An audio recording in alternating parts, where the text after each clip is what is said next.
time is 6 p.m. on Monday, September 18th, 2023. At this time, we're going to go ahead and call the meeting to order. Councilmember Maldonado. Here. Councilmember Buccellato. Here. Councilmember Neal. Here. Councilmember Cortez. Here. Councilmember Larson. Here. Vice Mayor Mendoza. Here. And Mayor Walter here. At this time, please rise for a moment of silence, followed by the Pledge of Allegiance.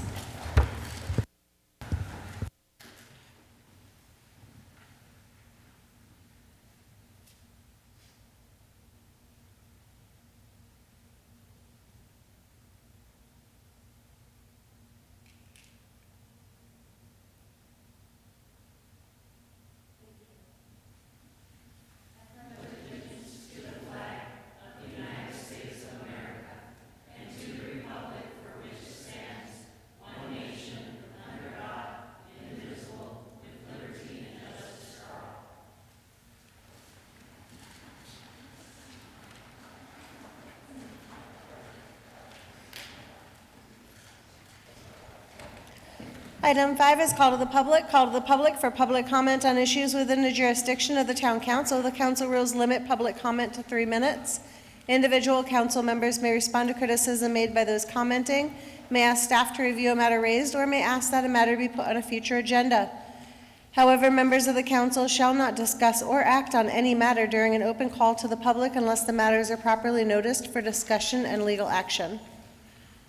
At this time, if you would like to speak, please go ahead and raise your hand. I do have a speaker request from Bonnie Barriola, if you'd like to come to the podium, ma'am.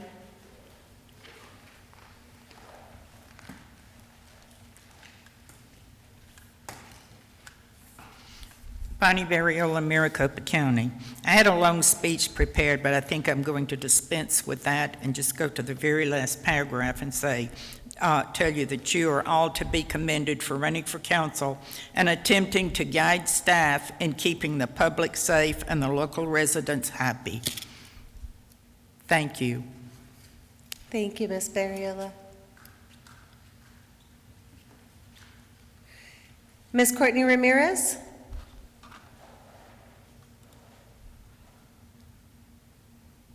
Hello, good evening, Council. Can you guys hear me? Yes, ma'am. Thank you. So I'm grateful that you guys have the noise ordinance on the schedule tonight, and I reviewed it a few times and wanted to just bring a couple of things to your attention.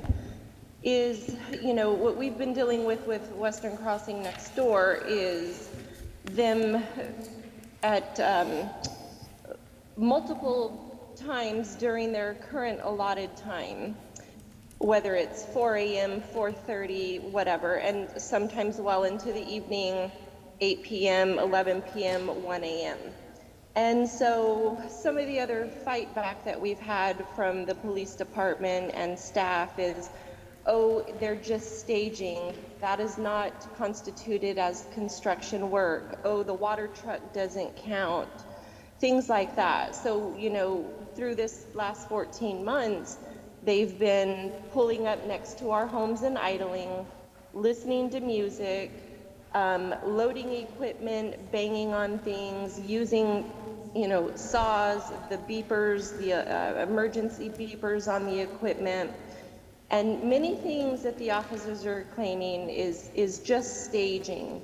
But noise is noise. And when you guys work on finalizing this, I would personally just like to have something in there that really says no noise during these times. And another thing is you guys have, I think, the new time frame to end at 8 p.m. Well, that's kind of late, and in the winter time, it's dark at 6. So I don't know why we would allow a construction company to work even past dark. It also mentions other staff, not police officers, enforcing this. Our code officers work, banker hours 8 to 5, and so a lot of this stuff happens at 4 and 5 a.m. and well into the night. So some things to consider about that. And again, enforcement, it doesn't help to have policies when our police officers aren't enforcing it. I also suggested getting a temporary sign right now at the job site that states the current hours, and then hopefully our officers will start citing, revoking permits, or whatever it takes to get this construction company under control so that they respect our current noise ordinances. And I think that's all I wanted to say about that. Thank you very much. Mr. Jim Gross?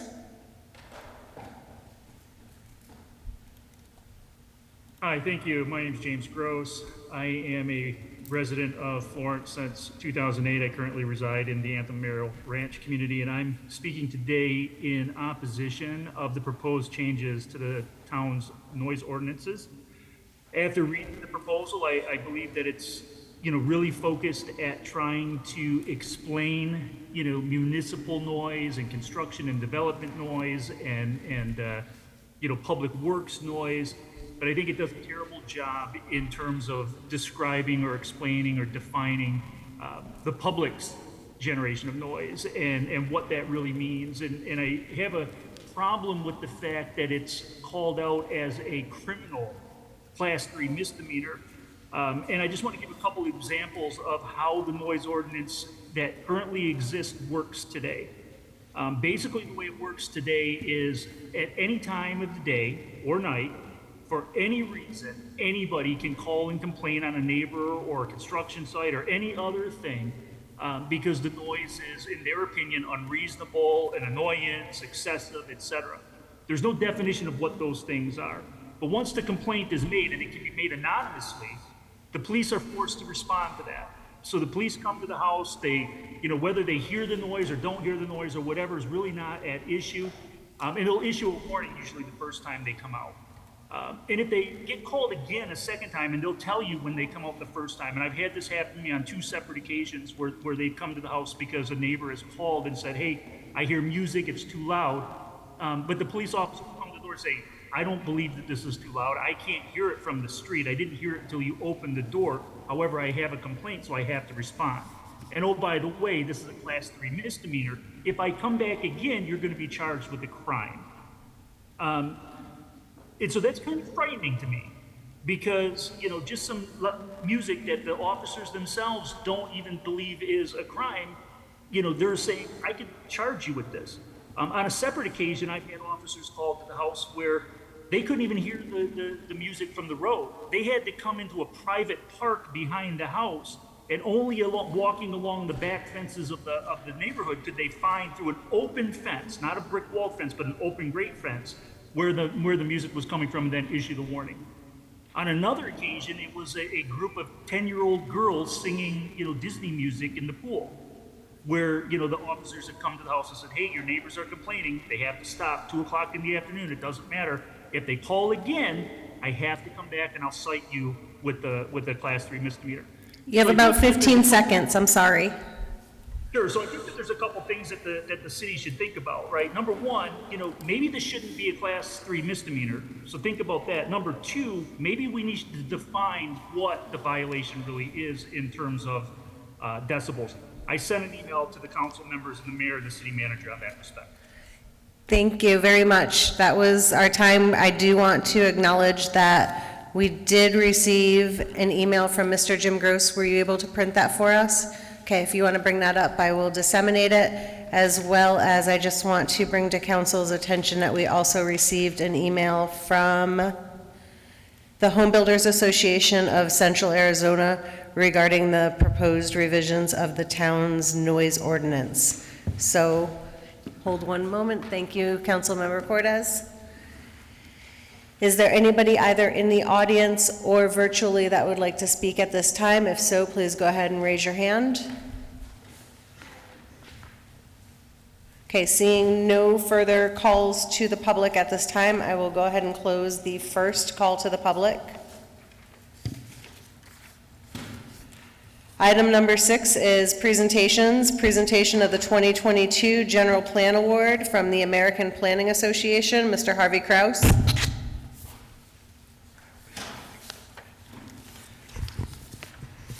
Thank you, Mayor, Vice Mayor, members of the council. At the annual conference of the Arizona chapter of the American Planning Association that was held in Litchfield Park on September 7th and 8th this year, the town of Florence received an award for its 2022 general plan in the category of the best general plan or comprehensive plan for communities under 50,000. And the criteria was based upon the innovation, the quality, the comprehensiveness, and especially the public outreach on this plan and the effectiveness of this project. And just a personal note, I obviously wasn't involved in the development of the plan. I came in June of 2022. It was approved by council in May of 2022. And it began, I believe, 2 years ago in 2020, and it was a robust public outreach program that really led to the success of the plan's adoption. And this was done in a particularly difficult time during the pandemic, so with a lot of virtual meetings. So I congratulate the town council, the Planning Commission. There was a stakeholders group that provided a considerable amount of input into the plan, and as well as our consultant, Michael Baker, who did a yeoman's job in putting the comments together from the Council Planning Commission stakeholders group. So the final draft, as I indicated, was approved by council May of 2022. It went to the voters at the general election on November 8th, and it was overwhelmingly supported by the citizens of Florence, which I think is wonderful, and I think the citizens should be congratulated, the town council, and all those that participated in the plan. So without further ado, the trophy's rather large, and I couldn't lift it myself, so I have two associates here that actually worked on the plan. I didn't work on the plan. Larry Harmer and Maricela Benitez will present the plan to the mayor and council at this time, with the mayor's pleasure. Yes, please. Thank you, Larry. It's so nice to see you this evening. Thank you for joining us. Would you like to say a few words before we come down as a council together? I'd just like to once again reiterate our thanks for the whole community coming together and helping us put together this plan for our future development in the next 10 years. It definitely called a lot of attention to our community at the APA, and I'm grateful for everyone's hard work. Good evening, Mayor and Council. Haven't seen you in a while. For me, this is doubly gratifying. One, as both of the previous speakers have said, just the support from the council and the community to put this together to provide a good, strong vision for the community as it grows and continues to grow in the future. And then on a personal note, I'm in my 54th year of the business right now, which is longer than some of you have been alive. And it's really kind of gratifying to me personally just to be able to go out with a bang, so to speak. I've been, over the years, have worked on some incredible projects, have gotten recognition around the state, having designed Rio Salado and Mill Avenue way back in the day and seen what's happened there. And I see this as nothing more than the real foothold for similar great things to happen for the town of Florence. So thank you very much for your support. Thank you. Council, let's meet our team. I'm going to carry it? Yeah. Carry it. It weighs in at about 20 pounds, by the way.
Item 7, we need a motion to adjourn to Merrill Ranch Community Facilities District number 2.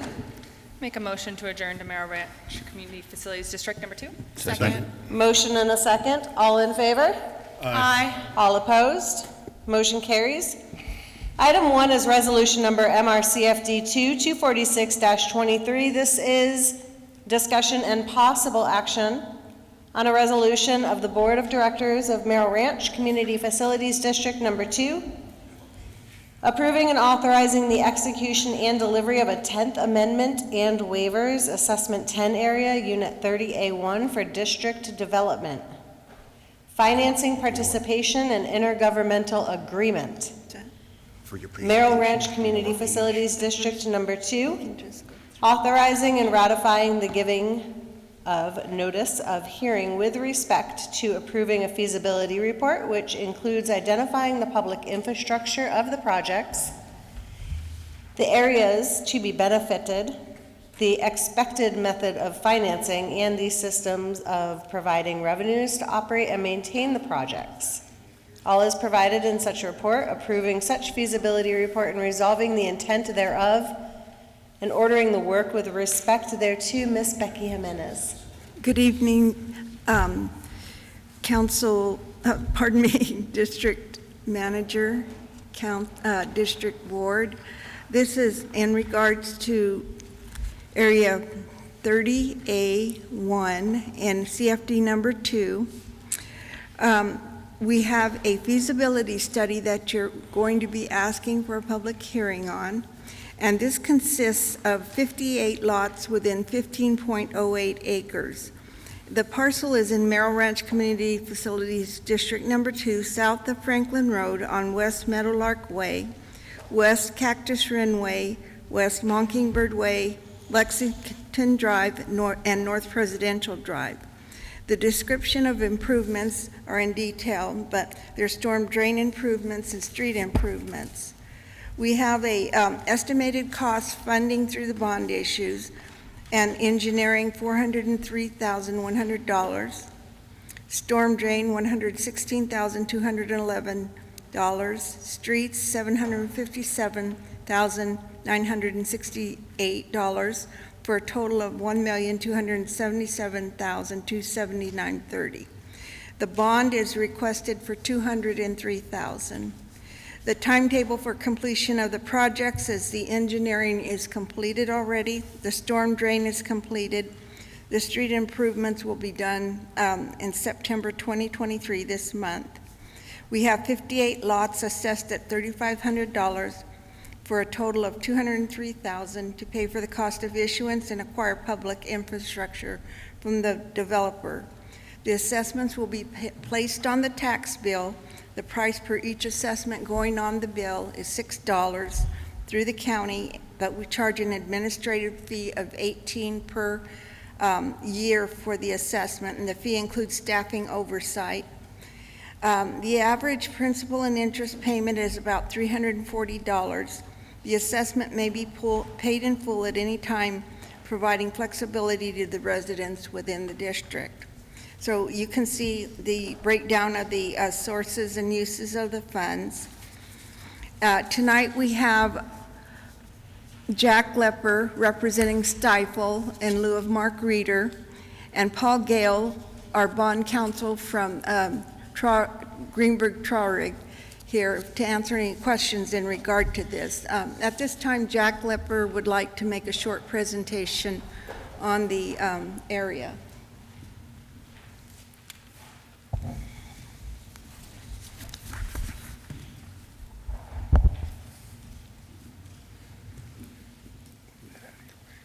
Thank you.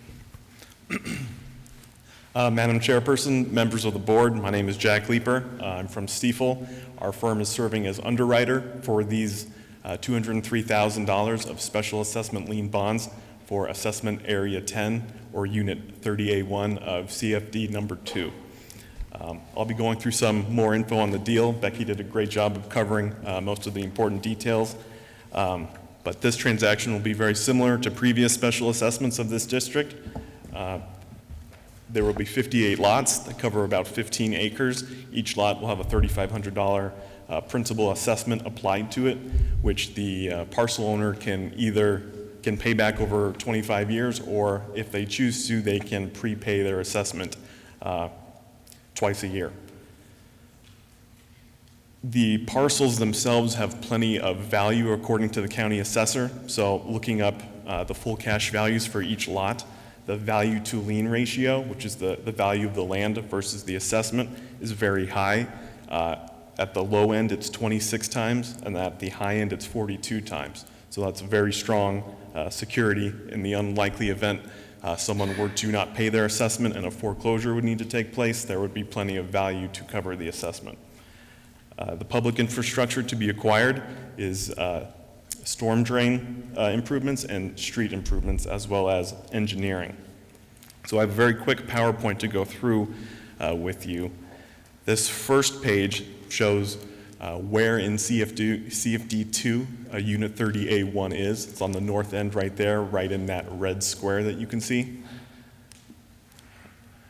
Zooming in a little bit on the actual Unit 30A1, here are the 58 lots highlighted, and each of these lots will have that $3,500 assessment applied to it.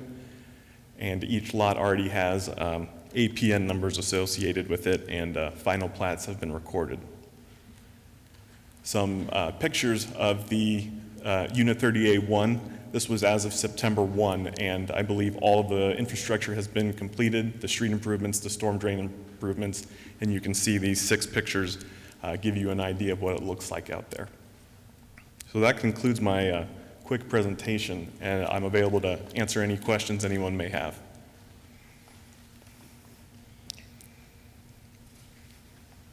Council, do you have any questions?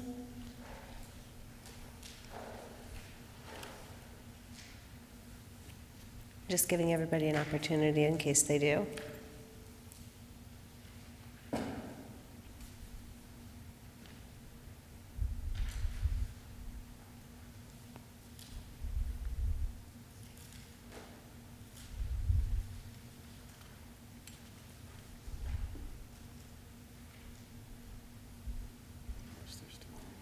All right, seeing no questions, with that, we need a motion.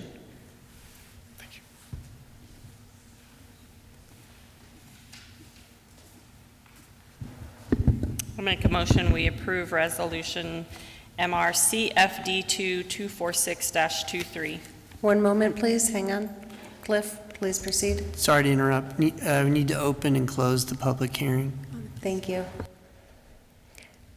Pausing the motion, at this time, opening the public hearing.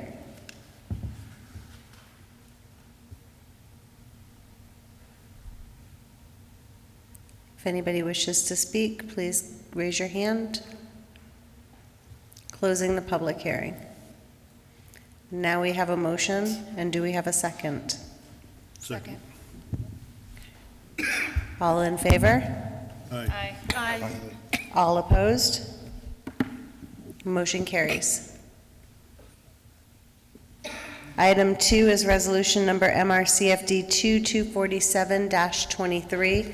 This is discussion and possible action on a resolution of the Board of Directors of Merrill Ranch Community Facilities District. Number 2, approving the assessment diagram and method of assessment with respect to Area 10 and providing for the levy of the related assessment and authorizing the issuance of not to exceed $203,000 aggregate principal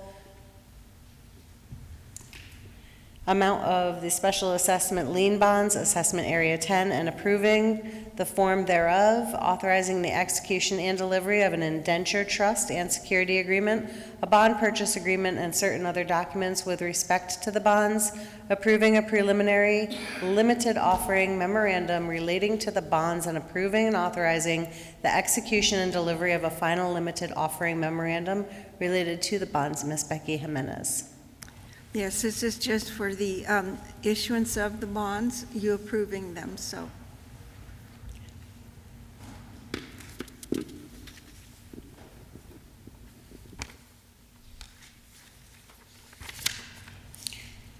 Cliff, it's not noted, so I'm asking for legal. Do I need to open up any type of a public hearing on this one? Yes. Thank you. Opening the public hearing at this time.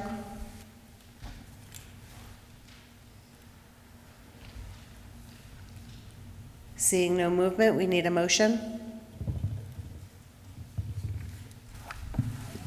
Make a motion to approve resolution MRCFD 247-23.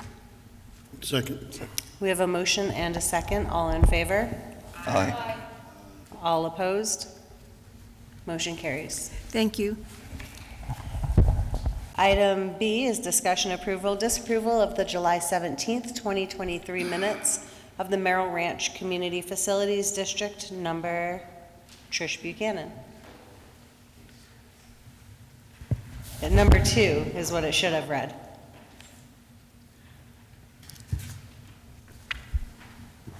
It was just on the screen, it wasn't there, but on our printed it is there, so number 2, just for the record. Understood. Mayor, Vice Mayor, Council, do you have any questions about the minutes from July 17, 2023? Seeing no movement, we need a motion.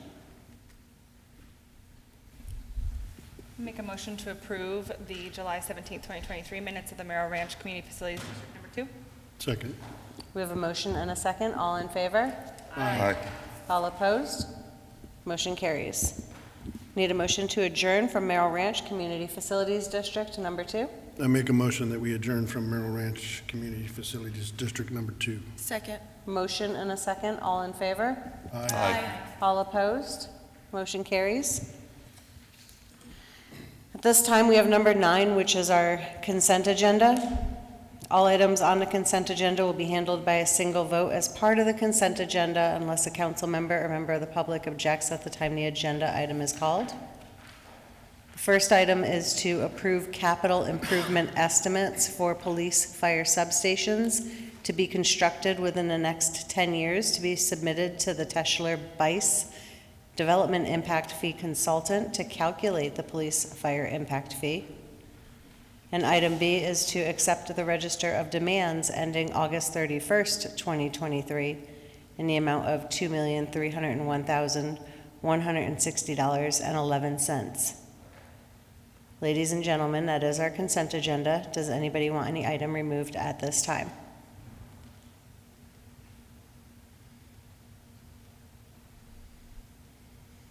Okay, seeing no such movement, we need a motion. Make a motion to approve the consent agenda as read. Second. Motion and a second. All in favor? Aye. Item 10 is unfinished business. Ordinance number 730-23, discussion, approval, disapproval of an ordinance of the Town of Florence, Pinal County, Arizona, amending Chapter 32 of the Florence Town Code by adding Section 32-120A4, authorizing members of the Florence Teen Council to be eligible for part-time employment with the town. The first reading was held on September 5th, 2023. Mr. Jeff Graves. Good evening, Mayor and members of council. This is the second reading of the Teen Council ordinance that was discussed on September 5th, which would allow members of the Teen Council to work for the town part-time. This change was recommended by staff to ensure that teens can take advantage of all the public service and employment opportunities provided by the town. And with that, I'd be happy to take any questions. Any questions? Councilmember Buccellato? It's not really a question. I just wanted to reiterate that I think this is very vital in being able to promote within and to encourage the youth to, stay here and work for us for the future. So, all for it. With that, we need a motion. Make a motion to approve agenda item 10A as read. Second. We have a motion and a second. All in favor? Aye. All opposed? Motion carries. Item 11 is new business. Item A is resolution number 1880-23. This is discussion, approval, disapproval of a resolution approving and authorizing the execution and delivery of a first supplement to the second excise tax trust agreement, authorizing the taking of all other actions necessary to the consummation of the transactions contemplated by this resolution and declaring an emergency. Ms. Becky Jimenez. Mayor and Town Council, we did have a excise tax bond issue in 2021, and we have 3 years to expend these funds. We had a variety of projects that we were contemplating getting done. Our Amoresco lighting project is just about all completed. We've ordered and paid for in advance the fire apparatus, but we can't really reduce our bond money until that's actually on site. So that's still outstanding out there. We had a bridge replacement down on Butte that we were expecting to expend monies on, but that project has gotten delayed by multiple agency issues. And Mr. Salas can speak a little bit more to you about this if you wish. But what we've done is we've tried to provide, first we had tried to provide flexibility just in case a project failed. But now, because of the amount of money that this other project had consumed, we're going to have to kind of expand that a little bit. So I listed a variety of projects that, just in case our Butte Bridge does not go anywhere, we can expend them on these projects here, and it'll use up pretty much all of the funds that we have available. So that's what this excise tax amendment is for flexibility.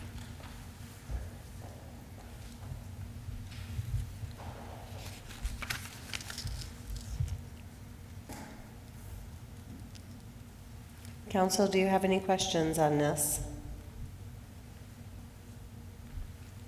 Councilmember Cordes. So my question is, one, are these all the projects that could be possible?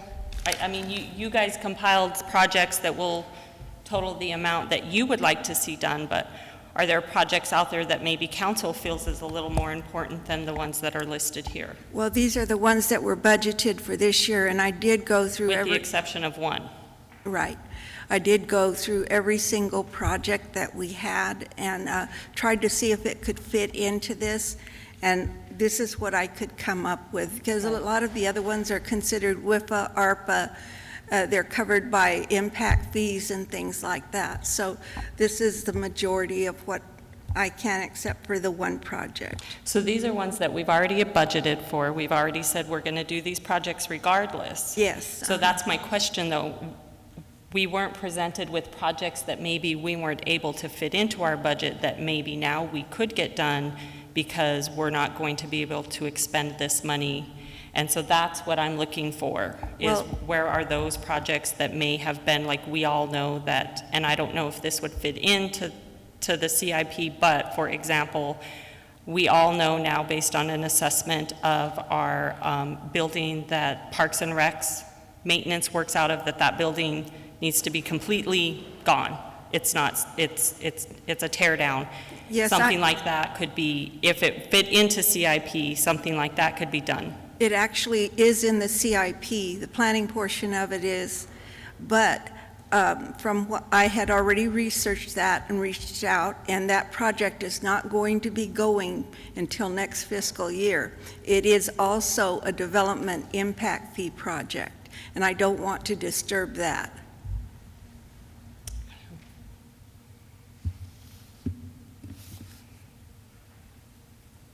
Oh, and what is wood fiber? Pardon me? What is wood fiber for the parks? I'll let Another question. Paul go ahead and explain that. Councilman Cordes, in council, manufactured wood fiber is an ADA compliant material that is put on playgrounds for ADA accessibility and for fall protection. Okay, that's what I thought it was, but I just wasn't sure. Thank you.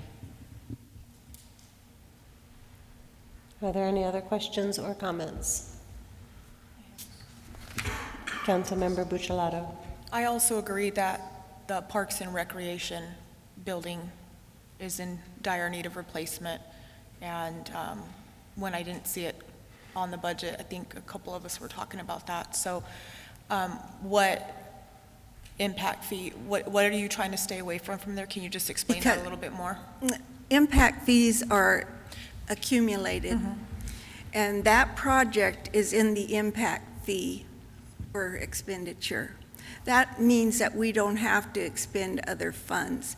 And at this time, they're not quite ready to go ahead. They have some things that they're going to be doing temporarily, and Mr. Salas can kind of brief you on this until they actually get into what exactly that we're going to do for that facility, the location, the kind of facility that we're going to have. So if you would like to ask him questions on that, he'll be happy to answer.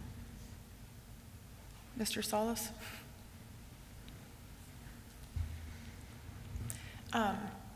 Can you kind of explain why we would want to stay away from that, or what it's going to take to get that project maybe going so we don't miss out on this? I apologize, which project is that? The Park and Recreation Staff Building. It's by the baseball, the one over there. The parks building that's, So I'm in charge of the demolition of one of those, or the proposed demolition of one of the buildings, but not the building of a new building.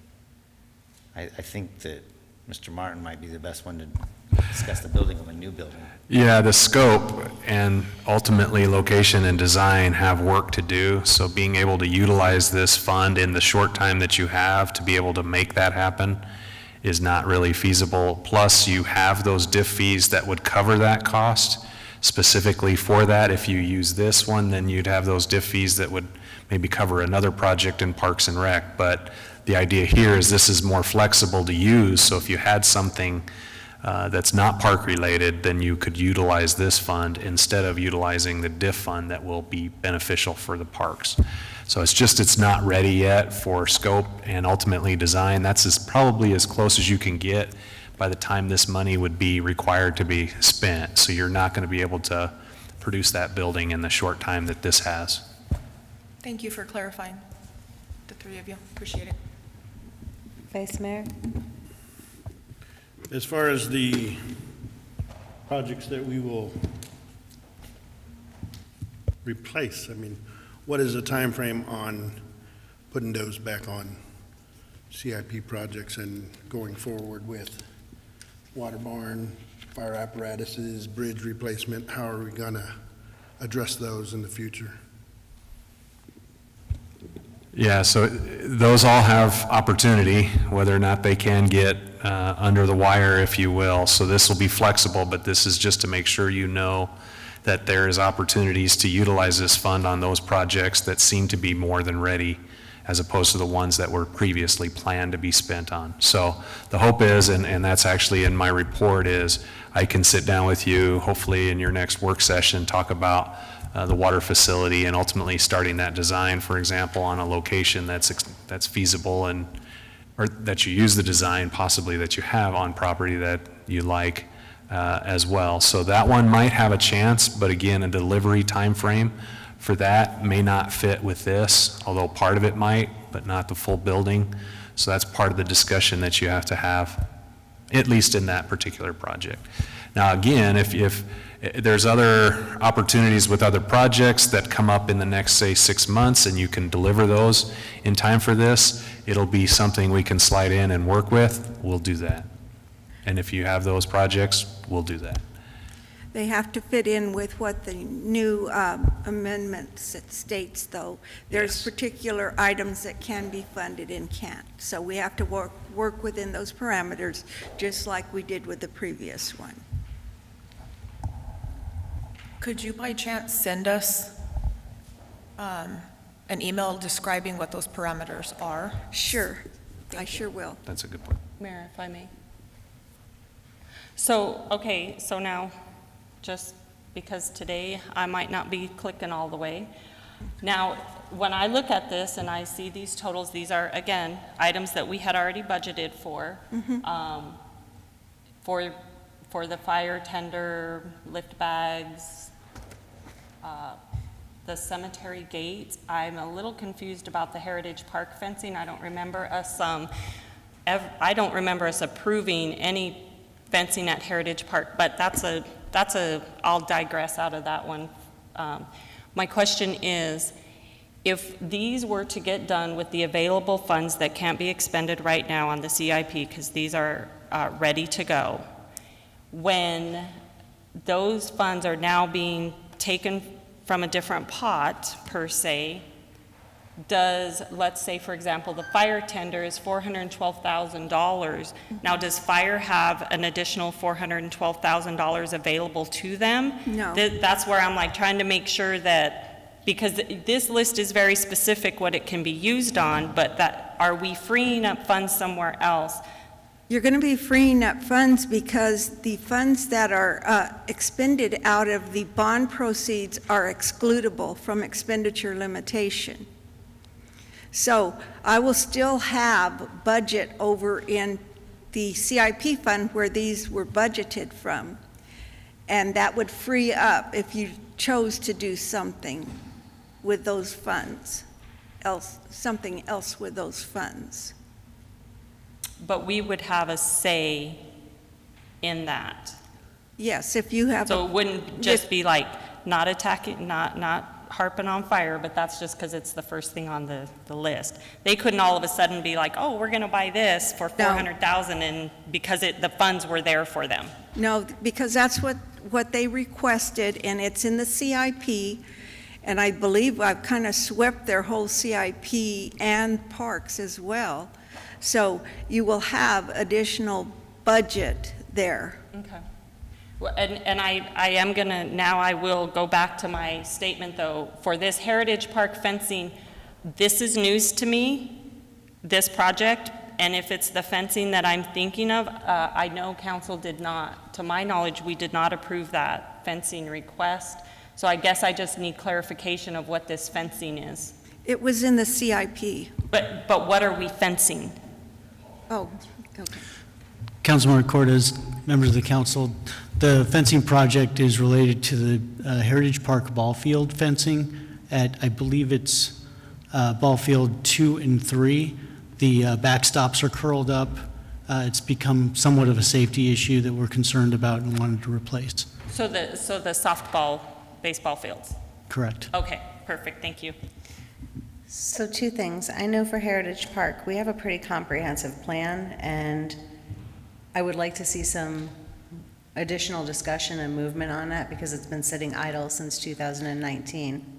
So I'm just going to put that out there. I know it's not in front of us right now. Going back to Ms. Jimenez, when you had mentioned that you swept an entire CIP, did you sweep an entire CIP with council's authorization? No, I just recommended these projects. Okay, so it has not been swept? No. Okay, because when I'm looking at somebody saying they've swept something, we took it away without any discussion or approval by council, and to me, that's not okay. No, what I'm telling you is I went through the whole CIP in Fund 11, and this is what I could produce out of there. Okay, so basically, the items that are up here for background and discussion, bridge replacement, water barn, fire apparatus, Amoresco lighting, closing costs, just so public is all on the same page, those are being pushed aside, and on the next page where you're saying to replace the T12, those items that are listed are what you would like to purchase in lieu of? No, those have not been all With our diminished. consent? Those have not been diminished because we're already almost completed on the Amoresco lighting project. I believe all I have left on that is to pay $1 million, and that should be coming at any time. We've already purchased the fire apparatus, and I'm leaving those funds aside. We did spend a little bit of money on the bridge replacement, I think about $80,000 of this funds. So what I had was excess money. We transferred over the amount on the water barn. We used that for, let's see, your Heritage Park lighting project, which was also an energy project, and it was approved by council. And then the list that's on the next page? Is what was left over. And that's what you're recommending? Yeah, yes, Okay, I'm trying to be very clear because when I read it, clearly I had a misunderstanding when I went through and read it, which is why the discussion is valuable. Sure. Council member, or Vice Mayor? The fire tender. Now, I believe we had approved that, and is this just changing where the money's coming from to go to that? Yes. All right, And that so- was an approved use in the first one. We could use that for any type of fire apparatus or equipment. Okay, that makes sense to me now. Yeah. Everybody else? Any other questions or comments? All right, seeing none, we need a motion. Make a motion to approve agenda item 11A as read. Second. Motion and a second. All in favor? Aye. All opposed? Motion carries. Thank you. Thank you very much. Thanks for your patience with that as well. Item B, this is the first reading of ordinance number 729-23. This is an ordinance of the Council of the Town of Florence, Arizona, amending the Florence Town Code, Chapter 132, offenses involving public peace and order, Section 132.02, noise, to enhance regulations preventing excessive or offensive noises, definitions, providing for separability, and establishing an effective date. Mr. Harvey Grouse.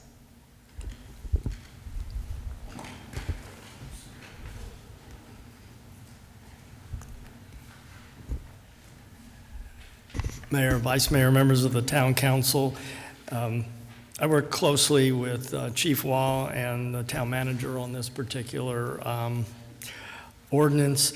As the council's aware, they've received complaints on the general noise enforcement within neighborhoods, particularly regarding construction times and definitions of what it constitutes construction. And staff reviewed several, and so based upon those complaints, the council directed staff to reevaluate our ordinance, determine how it can be strengthened, and to address some of the citizen concerns. Staff first gathered ordinances from other communities, evaluated those, and determined which are appropriate practices to incorporate into the Town of Florence's ordinance. Since one of the big issues was what constitutes construction, so a definition was added regarding what construction activity is. I also provided some general criteria for assessing excessive noise or offensive noise.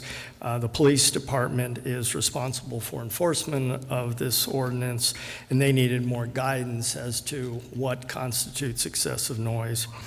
Expanding the scope of the ordinance, we address noise from animals, barking dogs, as well as motor vehicles, expanded that scope. Also provided some exemptions from the noise ordinance, as well as providing for a special permit that could be issued by the town manager for special activities or exceptions to the town noise ordinance. Lastly, to give the officers more, one tool to measure noise, since it is very much a variable depending on the conditions, the atmosphere, the conditions, the obstacles, how far away the noise source is, what the noise source is. The ordinance will allow the police officers to use a decibel reader and establish 70 decibel level as the point where it's excessive noise, based upon some other criteria we looked at in other ordinances. The ordinance still gives police officers considerable discretion on determining what is offensive or excessive noise through warnings and citations. It does allow for warnings as well as citations, and depending on the time of day and various other variables. The time frame for construction activity would be between 6 a.m. and 8 p.m. Right now, the current ordinance pretty much addresses is pretty much devoted to construction noise, which most communities are confronted with. This expands it to landscapers and homeowners that may be doing special projects at home.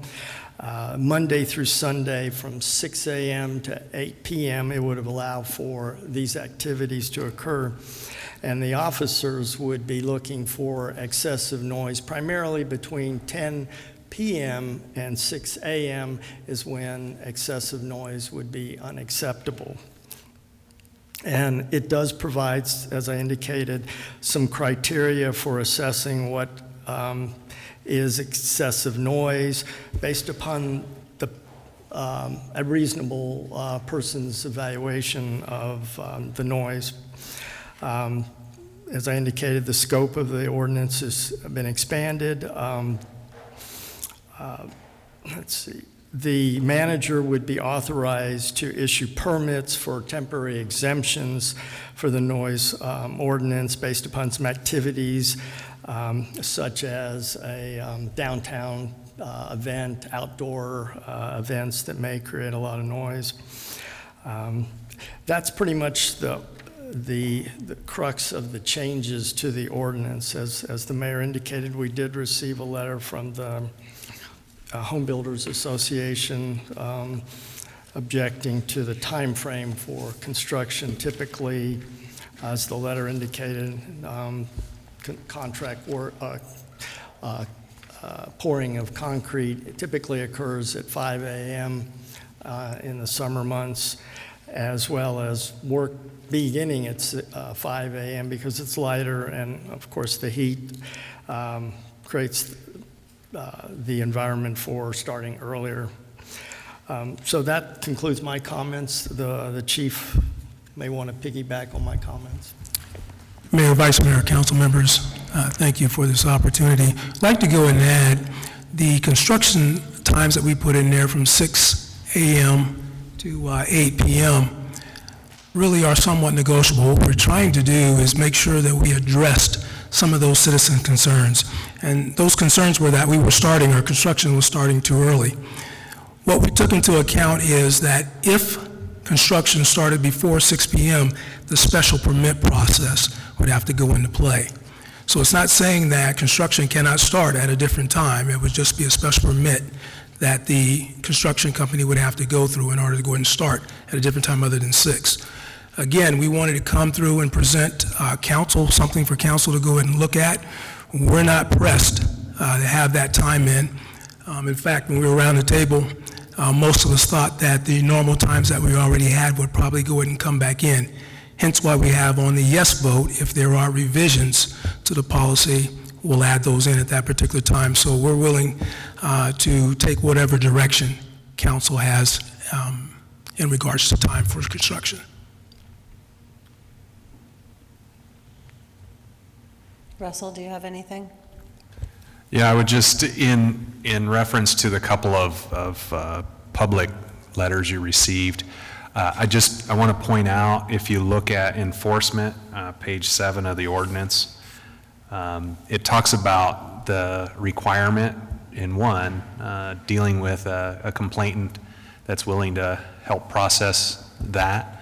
So you can't just be an anonymous complainer. So that's important that you see that, and you have to make a decision or give us direction if anonymous complaints ultimately lead to prosecution, how you want to deal with that. But the concept that the gentleman dealt with was that if somebody anonymously complained a couple of times, that suddenly they would be in a criminal prosecution. I think we addressed that there. That's up to you guys to kind of look through, as well as some reasonable number so that, and a way to calculate that, because one of the complaints was that they had to go around and deal with this and that and the other, and this just gives a very standard way for that sound to be judged by, and ultimately, hopefully, given some clarity as to whether or not that's excessive noise or not, right? So if everybody's dealt with objectively and under the same criteria, it's a little easier for that to be addressed as opposed to any one particular individual's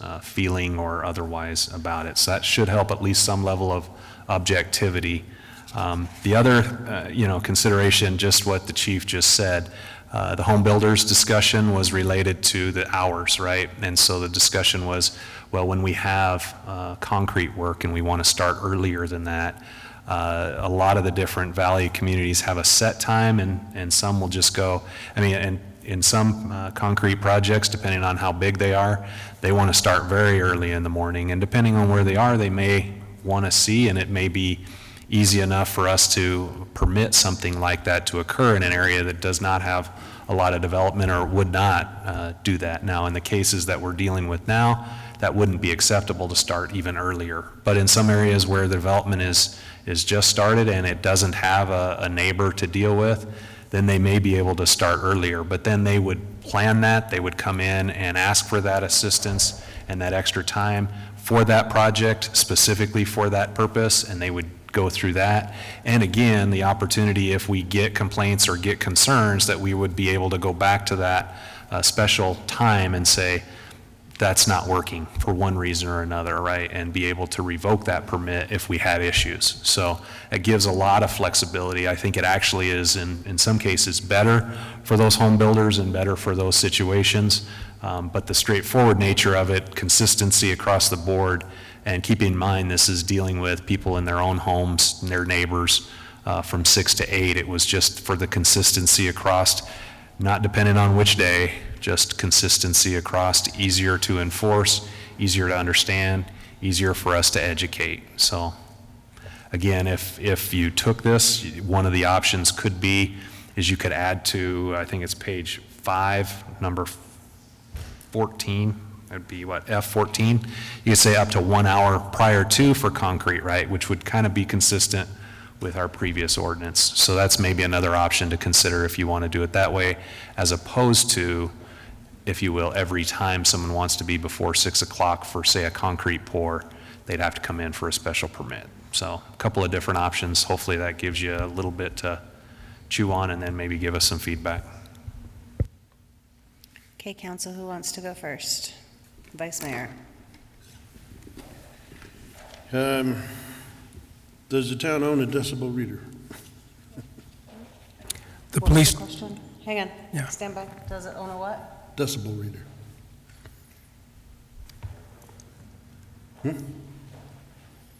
Public Works does. And is it accessible for the police department? They could utilize it or purchase one of their own, yes. And can that be used in argument for if someone gets, say, a complaint in a home and the officer is saying that it's not that loud, but if you get a second complaint, I'm gonna have to cite you. If the resident asks for the decibel reader and it reads under 70 decibels, then does that eliminate the citation? so a couple of things on that, Vice Mayor. Thank you so much for that question.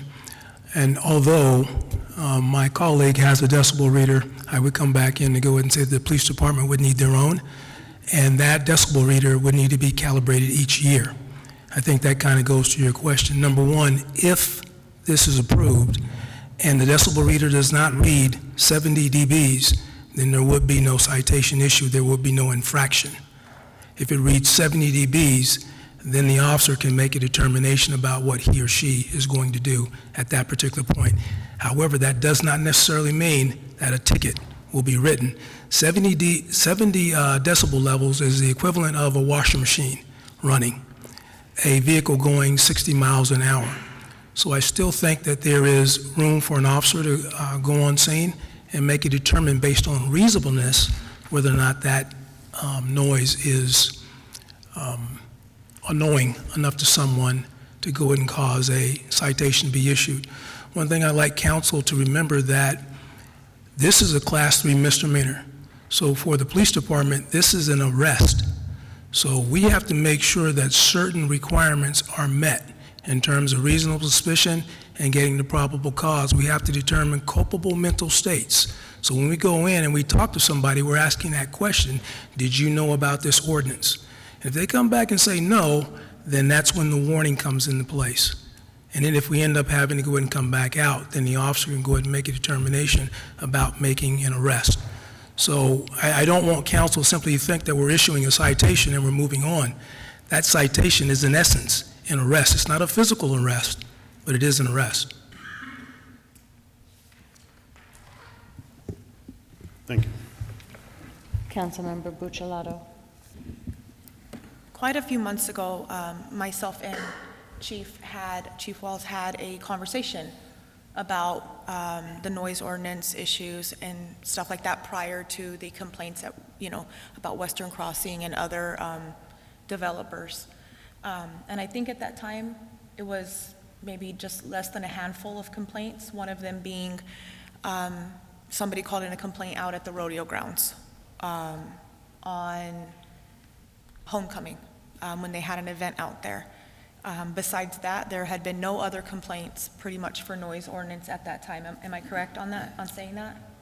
It was about 6 months ago we had this discussion. It's kind of confusing reading 8 pages of a noise ordinance, and I think there's a lot to be interpreted here. And I think if it's something that we could simplify in plain terms, this or this, because it's, to me, the noise outside of the construction, I understand the construction complaints, but the noise outside of that hasn't really been a big issue from my understanding around here, or at least not a big enough issue for a lot of residents out of 26,000 to call into the police department regularly. With that being said, when you put things in that say loud radio, sound sets, and the like, I just think that that can be interpreted a lot of ways by a lot of people. And when officers are using their discretion and they give somebody a warning, that's why people come back and blame officers and say that they're not doing their jobs when they did. So I think like 2 pages, something that all officers can be familiar with, residents can be familiar with, like, yes, this is a blatant, issue, or no, it's not. Because, I mean, what's 70 decibels? Like, are we all going to have to go out and purchase, a decibel reader when we have a get-together at our house, or you have a swim party, or it's summer, or the women's club has an event, or the winery has an event? Like, I just see it being a bigger issue than, just the construction noise if we keep this what it is right now. And I mean, you guys did a really good job on it, but there's just a lot of room, I think, in trying to cover everything, that there's a lot of room for interpretation, and that's not always good. That's just my opinion. Councilmember Neal, do you have anything?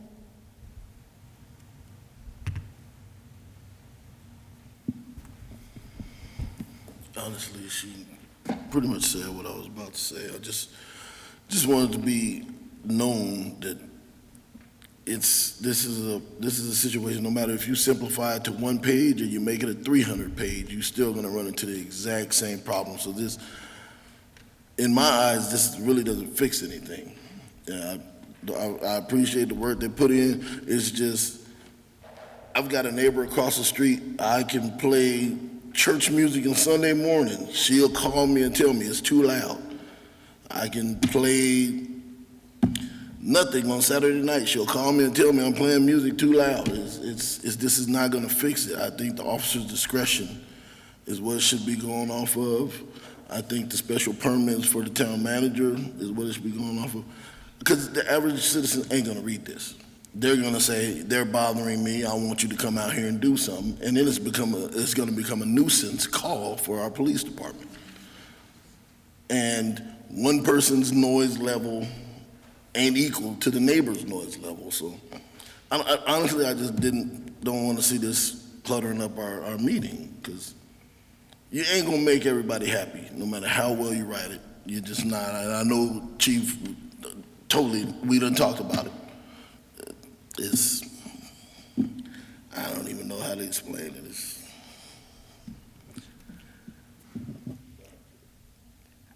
I want to go along with what Councilmember Neal said. So, listen, first of all, we had some concerns that started over a year ago, and 6 months ago they kicked back up again. I know that we heard from a couple that was celebrating their 30th anniversary party, and I apologize for not recalling your name, but I do recall the email that I read. And at that time, police were called because they were having an anniversary celebration. Their neighbors, who they don't get along with, heard their celebration, called the police. There was issues. And then there was Jim Gross, who spoke this evening. He had reached out to us prior.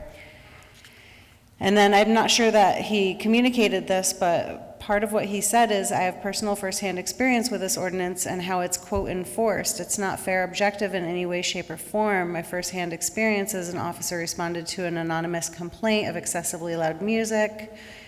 And upon arrival, the officer did note that he didn't feel the music was excessive or annoying, but because there was a complaint, he was required to respond.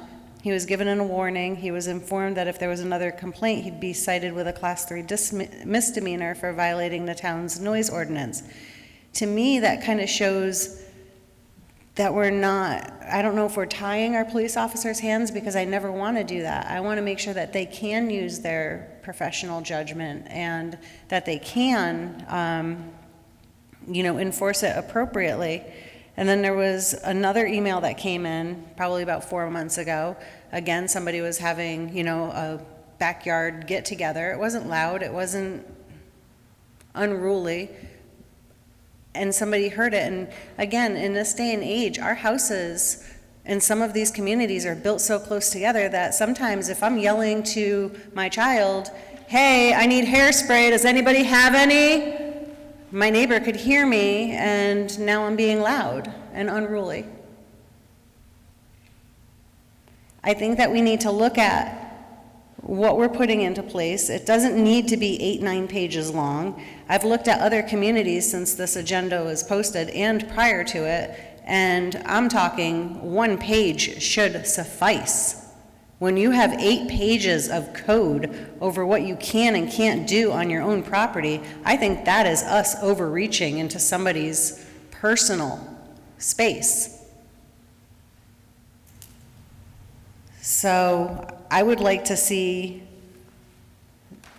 this retooled, and I'm not sure if maybe our staff needs to even consult with some of the people that had reached out. I think that it was very reasonable that one of the suggestions we received said, it quoted another municipality where within town boundaries, between 7 and 11, like 92 dBAs, and then everyday normal, 11 to 7, 65 dBAs. And just to put it in perspective, I'm not skilled in hearing or what the different decibel levels are, but I did research and I listened to it, and decibels of 70 is a normal conversation, open office noise, washing machine, a dishwasher, these are all 70. So if I'm vacuuming the rug that's on my back patio, my neighbor could get mad and call the police.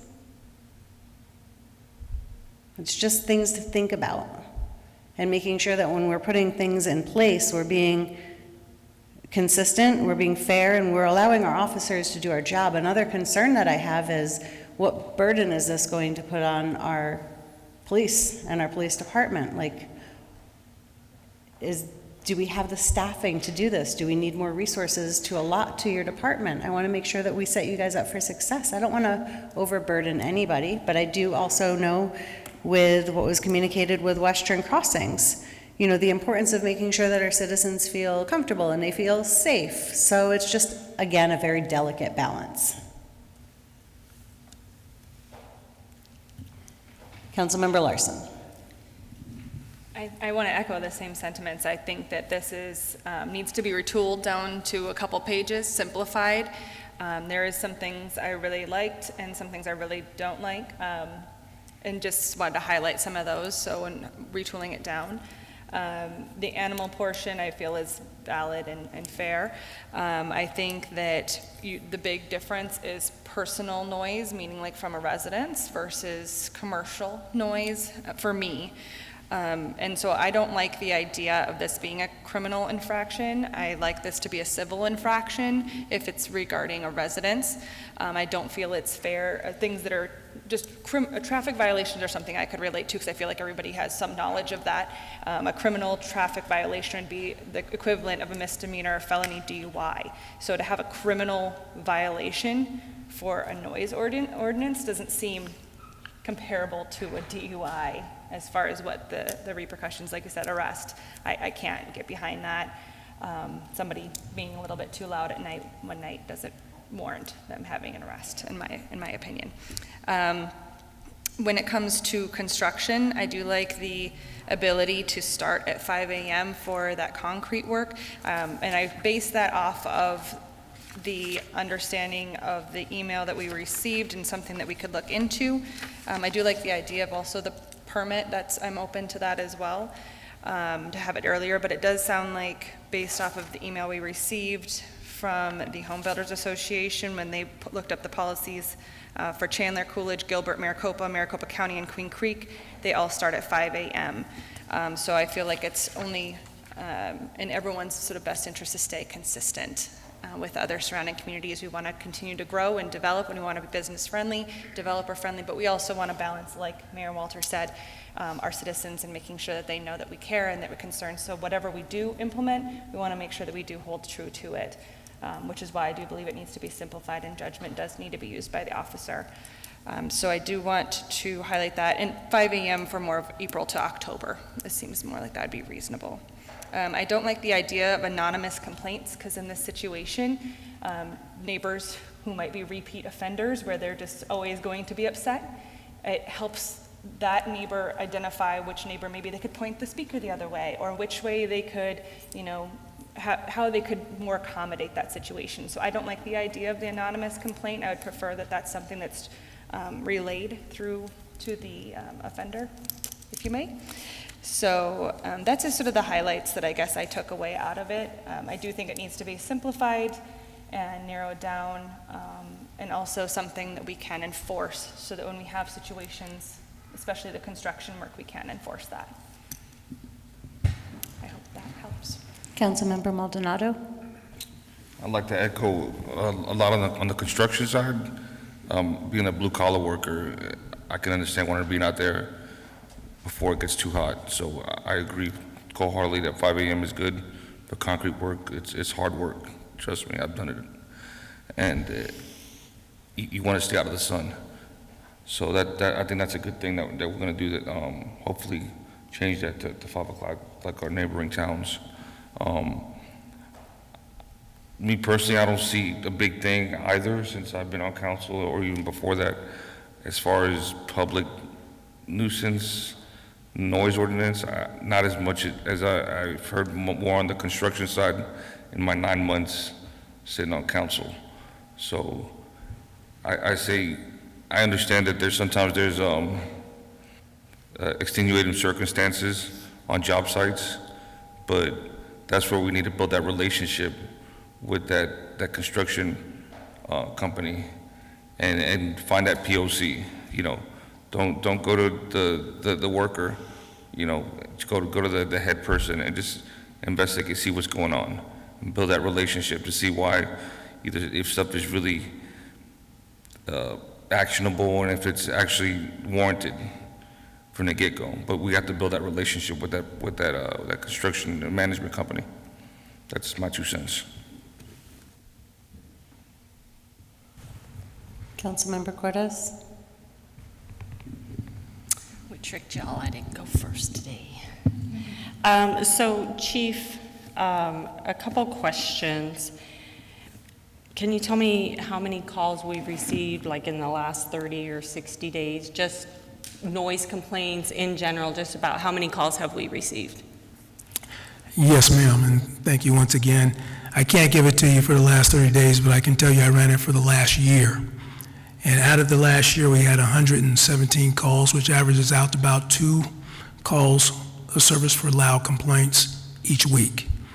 Out of those calls, 40 of those were for loud music. Officers went out and resolved those strictly by making contact with the person and basically turning the music down. 22 of those were just loud complaints, and then I don't want council to think that we really have a construction issue, because out of the 5 developments that we have going on, we really only have complaints from 1 development.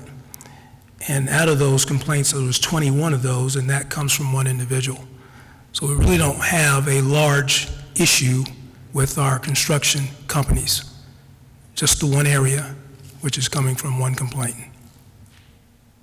So for me, I live in a neighborhood, I've been there 9 years, and it was a construction site when I moved in, and it's still a construction site, as we all saw. Today, we're talking about our CFDs, because they're still continuing to build. They're getting ready to build right behind the model homes. They finally, which I think might mean that they're getting ready to close out, because those lots have been blocked off since the start of the neighborhood. So for me, it's like construction when it comes to home building or even commercial construction. It's just something I understand, given my profession and just having lived in cities, and I've lived in smaller areas as well. I look at the email and, these decibels of the 92 and the 65, that is from Prescott or Pine Top or something like that. Where'd it go? I totally just lost it. But it's from a smaller mountain area where you would think that people would really want the noise level to be down. When I think about my washing machine could cause my neighbor to call a complaint on me, especially in historic Florence, there are quite a few homes who have their washing machines and dryers that sit outside. They are not inside the house. If you have an older home, one of our historic homes, those are on patios, those are outside. So you start to think about these things, and you start to think about, is it fair to tell a construction company who is trying to help better our community that, hey, you can't start work until 6, 7 o'clock in the morning in the middle of July when it's 125 degrees. That's a little exaggeration, but not far. That's not a stretch. This has been the hottest summer in a very long time. It's hard to tell that guy that's out there just trying to support his family, that's trying to do his job, that because right now, as far as our call log says, one neighbor doesn't want you making noise across the street.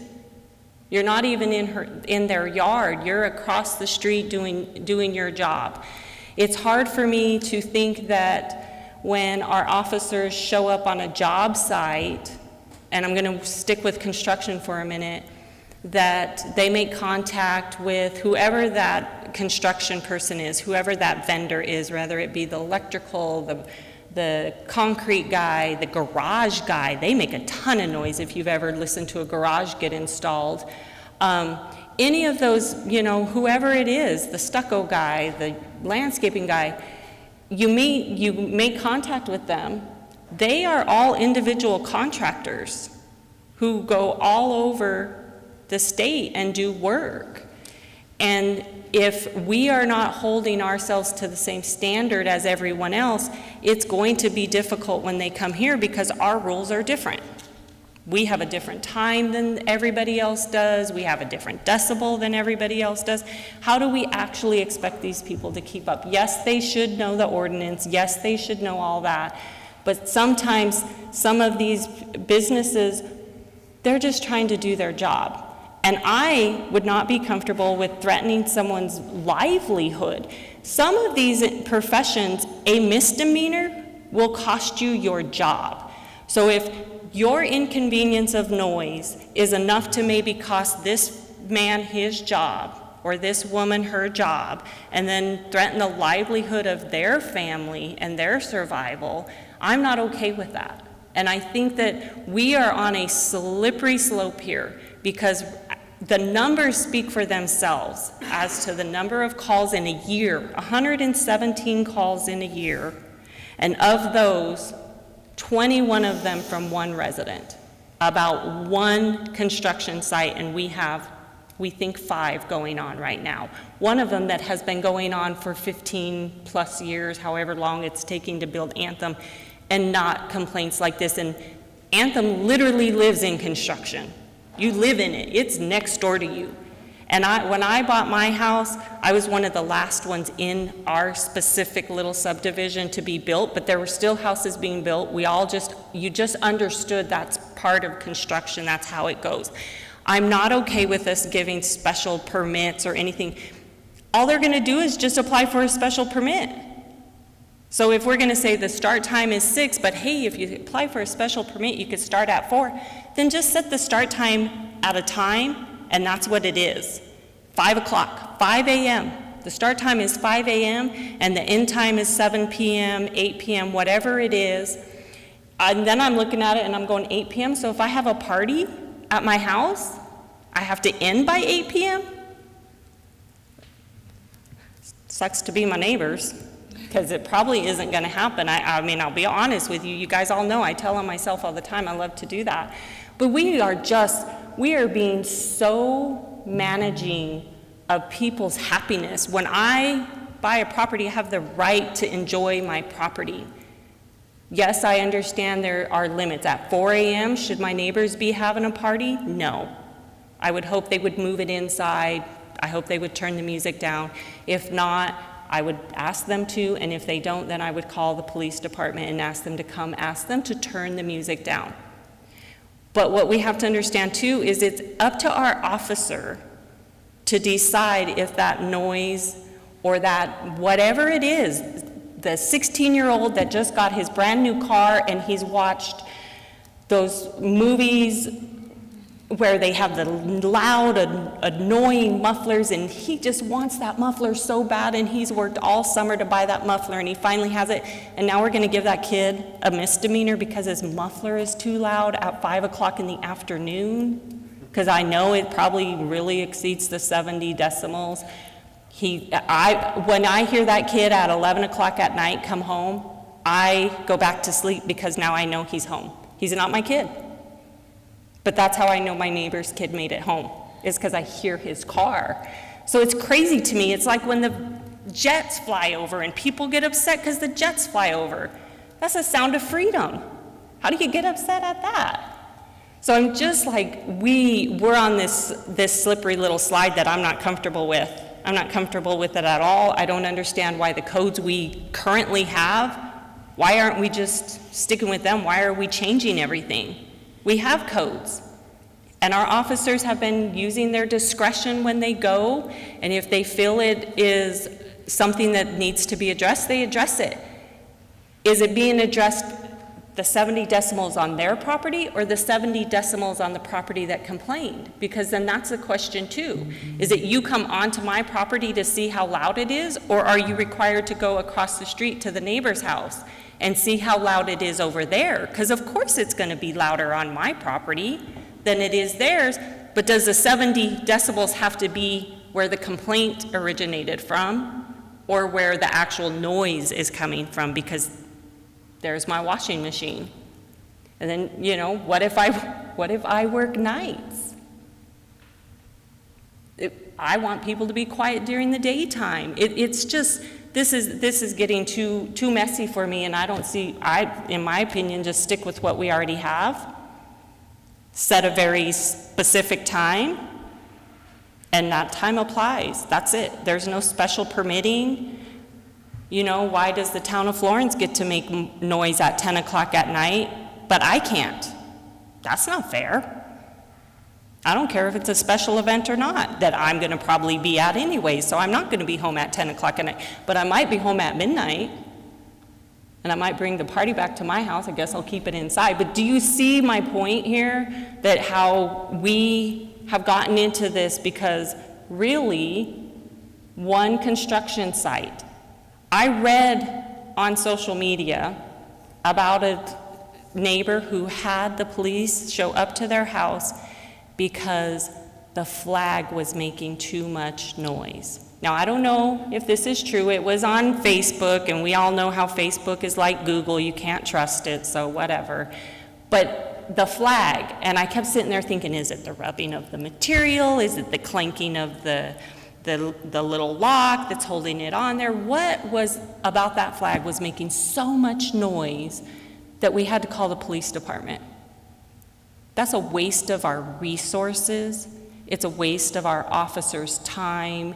To me, it's insulting to have an officer have to go out over something so just ridiculous. It could have been the wind. We could have been in the middle of a monsoon haboob, and it was causing that to, like, I just sit here and I think of all these scenarios about what would make somebody call the cops because a flag was making noise. It's just crazy to me. And the more we cater, the more we're going to start getting those phone calls, those crazy phone calls. So that's my really long rant. I promise I only have one more left for this evening, and it'll be a different set of codes. But I just don't see the purpose of however many pages this is. I don't see the reason for doing all this. I appreciate all your hard work, and I'm sorry that I'm now telling you I don't like it, but I want to go back to I want to go back to our code. I want it to be very simplified. I don't like 70 decimals. I think we should bump it up, because if a washing machine is 70 decimals, that's too low then. We need to bump it up to an actual decimal that would be a realistic level of nuisance. And I like your point that you made about where you're measuring it from, the complainant's location versus, your property. Mm-hmm. And also when you referenced, the teen boy lives next door. I also have a neighbor that lives 2 doors down, and they're a family that rides motorcycles, and I know you know motorcycles really well. I mean, you fire up one of those Harleys and hey, your neighbor knows. But that's part of being a homeowner, living in America, being able to have your freedom, and I'm not going to infringe on that. Councilmember, are you finished, Councilmember Cortez? Hey, I'm just going to tell you, you show me a diesel truck that you can go buy off of any dealership right now and make it your personal vehicle that won't exceed this decimal. Show me one, because there is not. There is not a truck out there that isn't going to exceed this decimal. I come from Colorado. It is freezing cold, and in the wintertime, every person who owns one of those trucks goes out to their driveway, they start it, and they let it idle for 30 to an hour, because you cannot drive it until it is warm or you will ruin your diesel truck. So these are just things that people like me think of. So I'm sorry, Chief and Harvey, but I just want to go back to what we had. Councilmember Larson? I just want to ask some clarifying questions. So, and I'm sorry with the red and everything, I couldn't quite find it. I've got feedback. But with the current code that we have right now, my understanding, and correct me if I'm wrong, is that it doesn't have a time restraint. It doesn't have different decibel levels for different times or anything along that line. Is that correct? Yes, ma'am, you are correct. Okay, and then also, as it stands right now, is it considered a criminal or civil infraction if someone violates it on the second offense? It is a criminal infraction. Okay, so those are 2 things that I would like to see changed. I do like the time limits from 7 a.m. to 11 p.m. I feel that that's reasonable, but maybe even later. But I like the time limits of having a higher decibel allowance during the day and then lower at night. I would tell you that construction in the summertime has to start at like 5 a.m. I was talking more residential. Oh, I okay. apologize. Okay, In my mind, I differentiate the 2. Construction noise to me, although noise is noise, there's different variances for different reasons. But I think that that's something that's reasonable for me to have a higher during the day and a lower at night. I do like the idea of 11 p.m., not 8 o'clock for residential noise. And then I do not like having it as a criminal offense, not now, not in the future.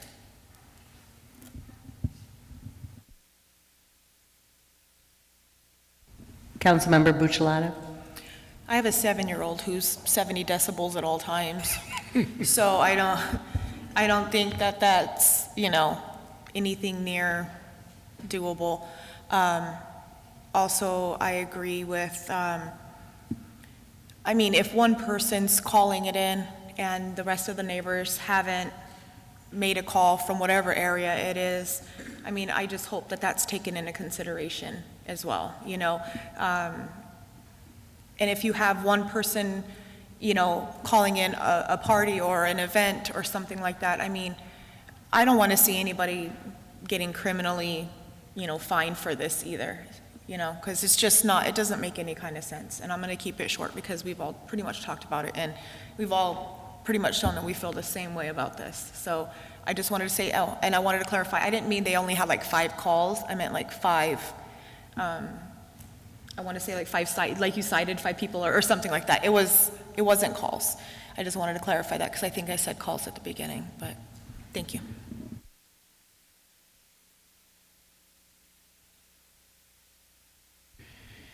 So you've heard the comment, you've heard the feedback, and 9 pages is a lot. So why, go ahead, Vice Mayor. Well, even in the definition of construction, you put down including painting and decorating. And if they're not using an airless sprayer and they're doing it by hand, you're saying that they can't come in and paint because it falls under construction and they can't be on site until a certain time. That makes no sense to me.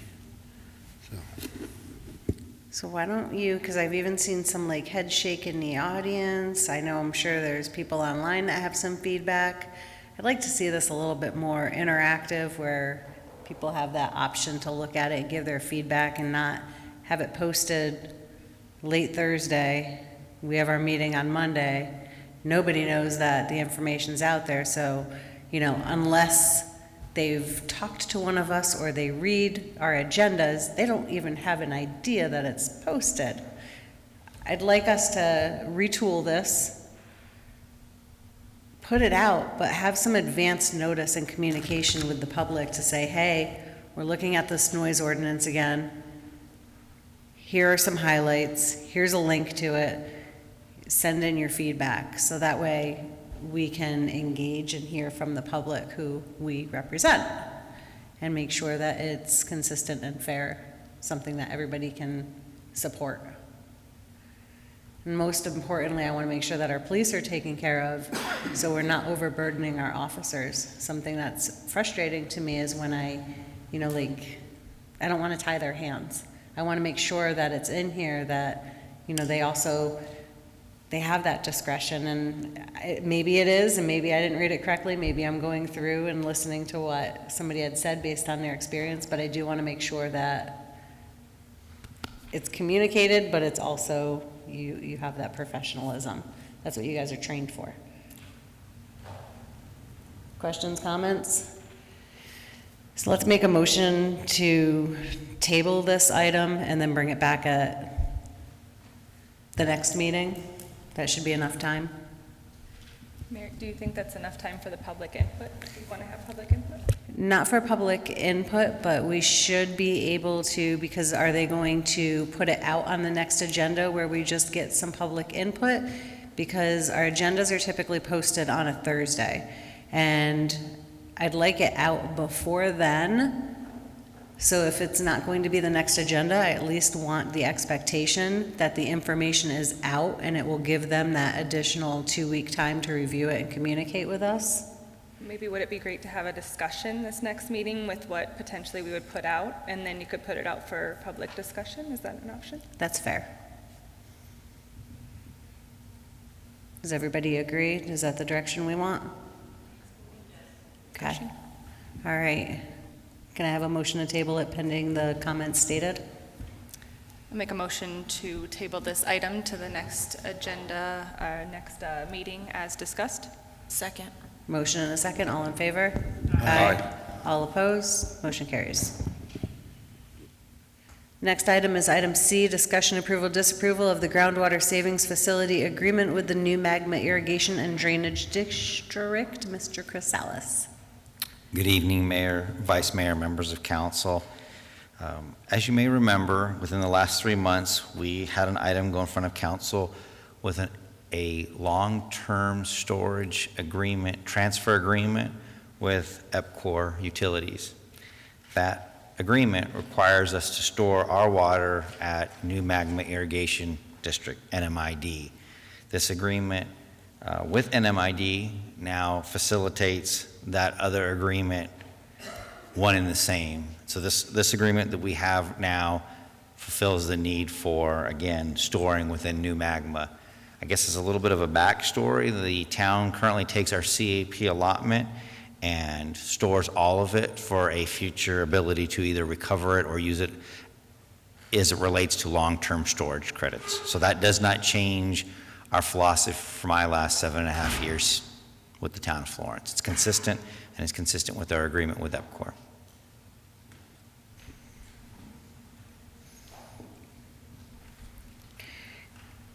What's the duration of this contract? This is a 5-year contract, but it does not necessarily tie us to staying it does not necessarily, they're not tied with the EPCOR agreement. If the EPCOR agreement is finished at 3 years, we still have to store our water somewhere. And so this is the ability to store this at a good rate. We were able to negotiate a good rate. And it has escalators. That has 2 escalators, one on the 3rd and 4th year, in the 3rd and 5th year. Okay, because our EPCOR contract is 3 years with optional 2 additional 1 year, correct? Correct. So it just allows us to at least meet those requirements.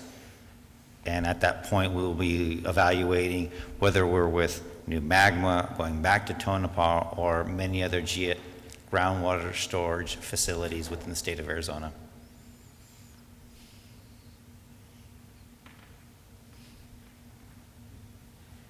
Any questions, comments? Councilmember Buccellato? So if at 3 years we terminate the contract and we decline to extend the 2 additional years, what does that look like for this agreement now? Again, it doesn't necessarily change anything. We have to store our water somewhere.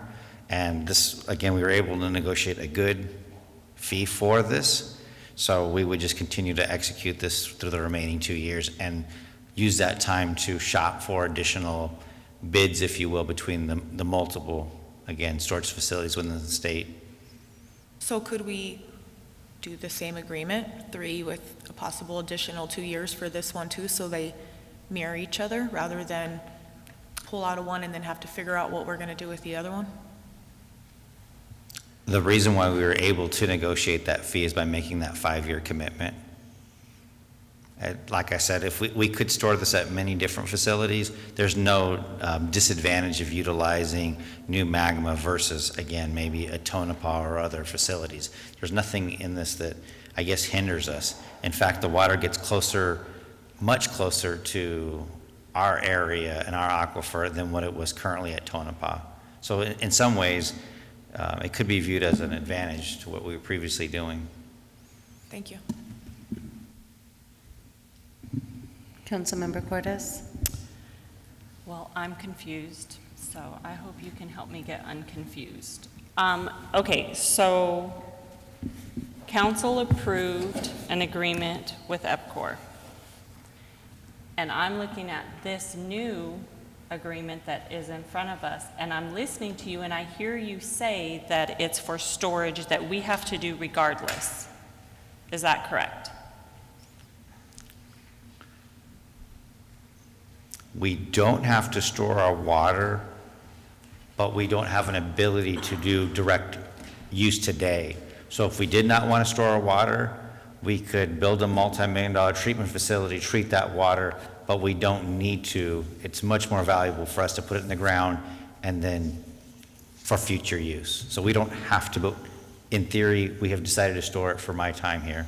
Okay, so I guess what I'm asking is, I either need you to marry these 2 agreements together or divorce them. Because as I'm reading it, it's all about EPCOR.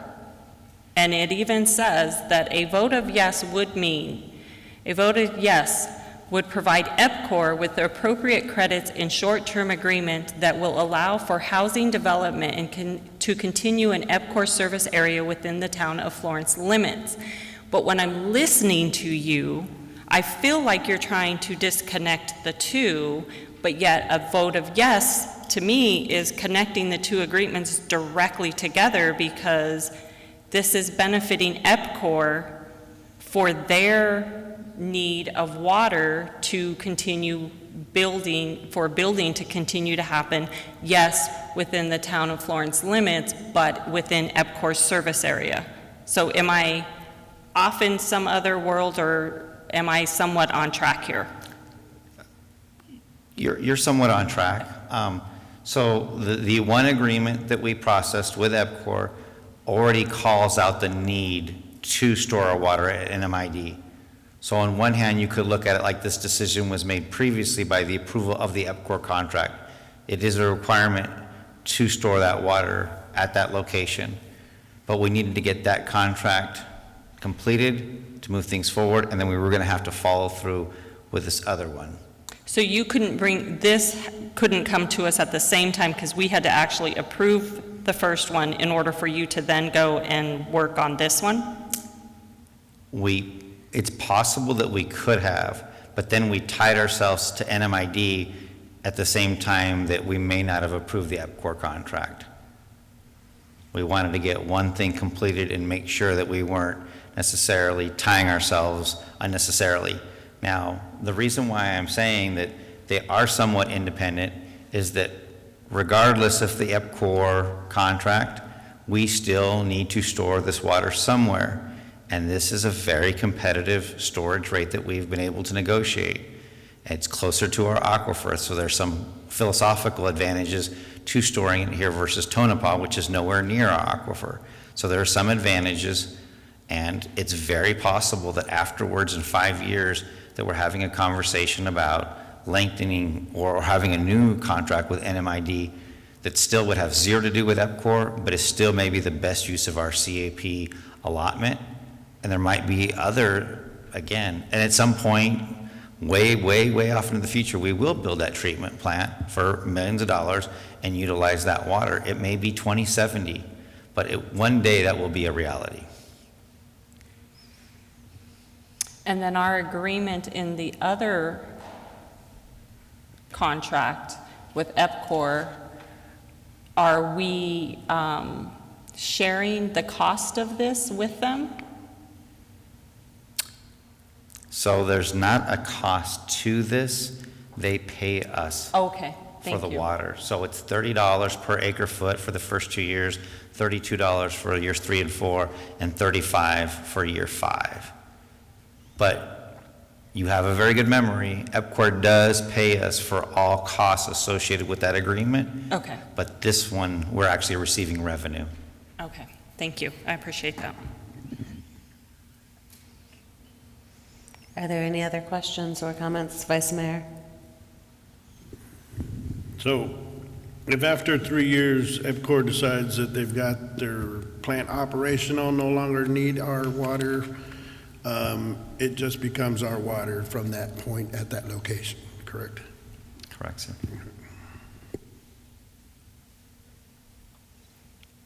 All right, if there's no other questions or comments, with that, we need a motion. I make a motion that we approve item 11C as read. Motion and a second. All in favor? Aye. All opposed? Motion carries. Thank you. Item E, review and discussion on proposed amendments of the Town Development Code, Chapter 150 of the Town Florence Code of Ordinances. Mayor, sorry to interrupt. Oh, I'm sorry, Chris. In my defense, I started out. I wasn't looking at the gold box around it. Discussion approval, disapproval of an intergovernmental agreement with the Arizona Water Banking Authority and Municipal Industrial Firming. Mr. Chrysalis. So the Arizona Water Bank, essentially sole job is to assist in our firming requirements.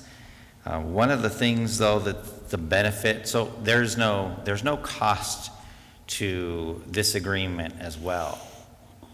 We are already paying fees, whether it be if you live in obviously Pinal County, or if you live in Cochise County, or you live in probably Flagstaff, Prescott. Each one has, as part of your property taxes and other associated, they essentially buy water. It's part of those fees, if you will, that we pay on our property taxes to our house. If there is, and I should say when there is, a tier shortage, and there's planned to be a tier shortage in the next 3 to 5 years, the water bank essentially will make up for that shortage. So in this example, we have a 2,048 acre foot allowance, if you will. And so if we are shorted 10% of that, the water bank will give us 2,004.8 acre feet either in wet water or long-term storage credits within the Pinal AMA. So in other words, this agreement just merely makes us whole in the event of a CAP tiered shortage, and that is planned to be in the next, again, few years. So there's no additional cost. Is this part of the EPCOR agreement? Not necessarily. This is just good business that we execute this and we have the ability. If not, we don't have the ability and we just are going to lose our CAP allotment. Council, any questions? Seeing none, we just need a motion. Motion to approve 11 Delta, approval of intergovernmental agreement with Arizona Water Banking Authority, municipal industrial for me. Second. Motion and a second. All in favor? Aye. Aye. All opposed? Motion carries. Thank you. Thank you. Item E is review and discussion on proposed amendments to the town's development code, chapter 150 of the Florence Code of Ordinances. Mr. Harvey Kraus.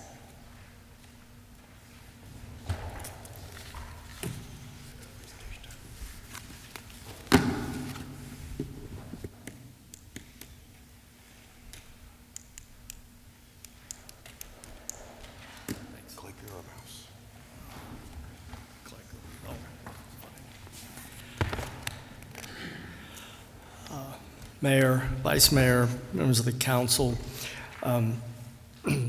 These are proposed code amendments to Chapter 150, which deals with land use development.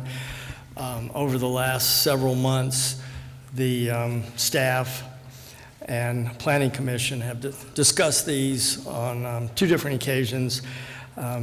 The list of amendments, most of them are, I would characterize them as housekeeping. Some are policy changes.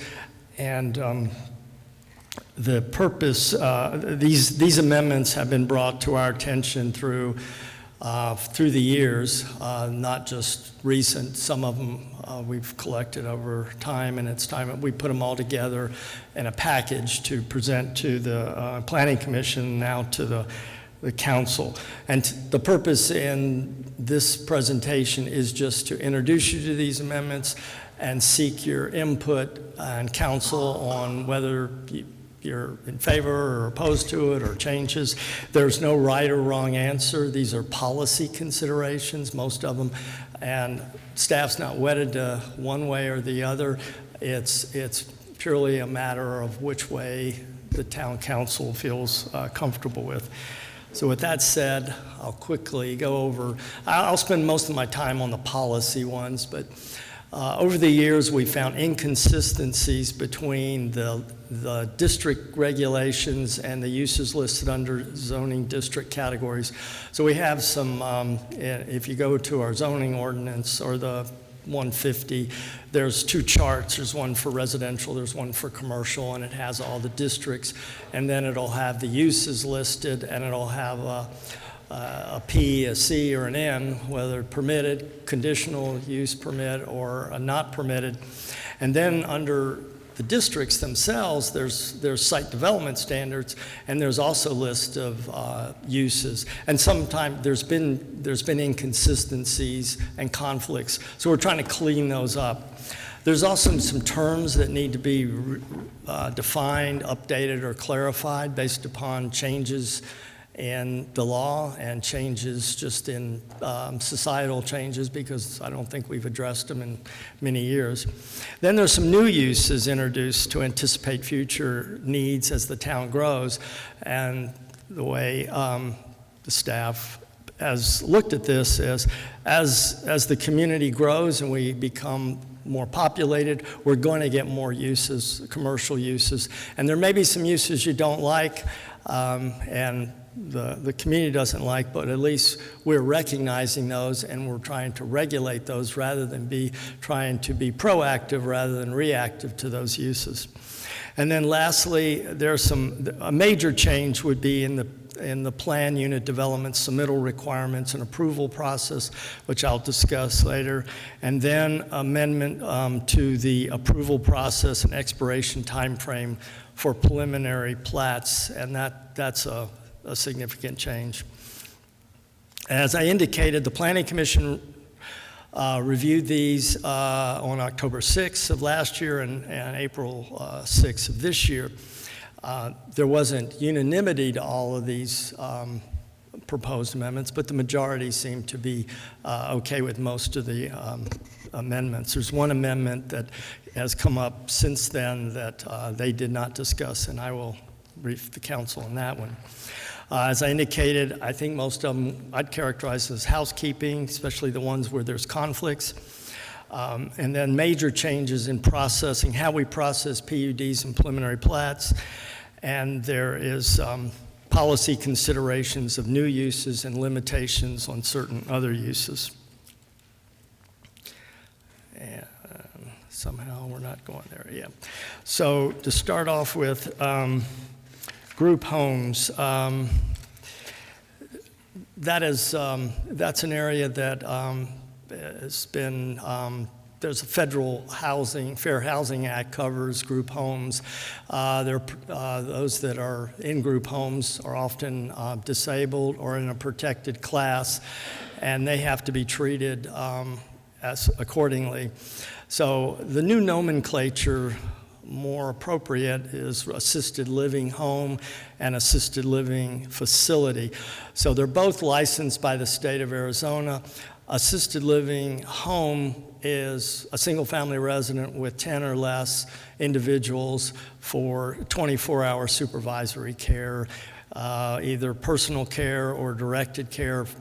They cannot perform some of the life functions such as walking, talking, breathing on their own as such, and they need 24-hour care. These uses would be allowed by right in any residential area, residential zone. Right now, they're conditional use permit, and that is clearly in violation of the Federal Fair Housing Act. So I believe we need to change that in our code. Then assisted living facility is 10 or greater, and that is something we can impose more regulations on. Basically, it's the same concept, except these would be more of a commercial use. Harvey, go back. Okay. Let me see if I can go back. Somehow I can't get back there. Can you get? Previous. Second one down, and it says next, previous, last viewed. Oh, yeah, let's just go there. Not working there. There you go. Oh. So something that would be helpful for me is when you are implementing these proposed changes, I think it's also impactful for not only council, but those that are seeking to bring these types of living situations into our community to be aware of. Similar to what we have asked for in regards to the one-stop shop, I'm familiar with group homes and the way that they are appropriately brought to safety measures to ensure the safety of the children that are living there. And I know that in the past, it has not always been implemented because it hadn't been communicated. I'm speaking to the code. Right. So prior to bringing this in, I think that it's also important that you're communicating the expectations, almost like an overlay of the connectedness. Does that make sense? Yes, yes. The code requirements, I'm not addressing in the zoning code. This is purely. Correct, I know, but so many times, like unfortunately, in my 10 years of serving on this council, I've seen things just happen because we use the words, we can't be discriminatory. Yet we're not addressing the fact that there are higher regulations that require certain factors to be implemented above and beyond what our town code states due to the funding that they receive. And we are not following that 90% of the time. So I want to make sure we are following that. Is that clear? Yes. Thank you. Mayor. The other term changing is halfway house, calling it traditional housing, which is more the nomenclature that is typically used, taking someone from institutionalized housing and then facilitating their readjustment to independent living. So that would be traditional housing, transitional housing, excuse me. Another term, which is a new term, agrivoltaic farm, which we have 3 solar farms within the community. I'm not advocating that we have more. I'm not promoting them. I'm just recognizing they exist and defining them. So we have some way to call them what they are. Kennel, there's a conflict in our commercial kennel regulations in the animal section of the code versus the zoning, where the commercial kennel regulations provide for 5 or more animals that defines a kennel. So we're just making that consistent with the zoning code. Public utilities, facilities, those are buildings, structures, or equipment, any public utility that's serving the general public, where they would be located. The genesis for this is, frankly, the water barn. There was questions on whether it needed a conditional use permit, the way our current code is structured. So basically, we expanded the definition, what a public utilities facility is, and it would require a conditional use permit with any residential district. That'd be a public hearing at the Planning Commission and council approval. So there would be public review and input into that, any public facility within the residential districts. Somehow there. There's also a conflict in our code regarding manufactured home as a conditional use in the single-family residential district. And most of the districts do not allow manufactured homes, only in manufactured housing district. So we're cleaning that up by removing it from that district. Once again, we're removing group homes and adding assisted living home and assisted living facilities. So the homes are allowed by right in any residential district. However, the facilities would be only allowed as conditional uses in the commercial districts and permitted by right in the light industrial district. As I indicated, there's no right or wrong answer to this. This is just a proposal that has been formulated by the staff and in conjunction with the Planning Commission. Transitional housing would be only permitted by conditional use within the light or industrial districts. We're also adding, at this time, tattoo establishment is not permitted within the downtown commercial. We're expanding that to allow that. It's defined in the code, but it's not allowed in the commercial district. Pawn shops, once again, that's not included. We're including that, requiring conditional use permit in neighborhood business, permitting it by right and just general commercial. Once again, I'm not advocating for pawn shops, just trying to recognize it, that they may come later as our commercial base expands. Another item that the staff feels we may want to consider is off-track betting, especially downtown with as we have more bars in the community. Off-track betting might be something that we want to consider allowing. Bed and breakfast as a conditional use in the rural estate district, as well as in the R118 district, which is mostly a holding zone or mostly a large lot residential area. We allow, as we know, we allow cannabis in the downtown. If we allow cannabis, we probably ought to allow tobacco shops as permitted in the downtown. I believe that was a suggestion. Another use that got a lot of discussion at the Planning Commission, which I don't think anybody likes, and we don't advocate for it. I'm going to pause you. Councilmember Buccellato, go ahead. I'm sorry. My question is actually for the next one, the payday loan establishment. I remember there was some discussion about this at the planning and zoning meeting. Can you just kind of talk about that discussion or Yes. just make it fresh in my mind? Because I remember them saying they didn't want it, but I see it added. Yes. Okay. Yeah, there were some commission members, one in particular was vehemently opposed to any payday loan establishment, as well as off-track betting. The reason, I know most communities, this is an undesirable use, one that we don't want in our community. However, it may come to us someday, and then if we don't address it in our ordinance, then we're going to probably be at loggerheads with them in terms of where they can locate. I think it's better to be proactive and address it up front rather than to wait until we're confronted with that issue. They're not desirable, but as I indicated, I'm not promoting them. We can eliminate it, but I believe that someday we may need to address it. So Harvey, in going through the presentation, I think I'm going to ask council, as they want to ask questions, to go ahead and ask questions. And just to frame it, because I know I had a council member that, was asking, what were you speaking to? And I just want to make sure I clarify.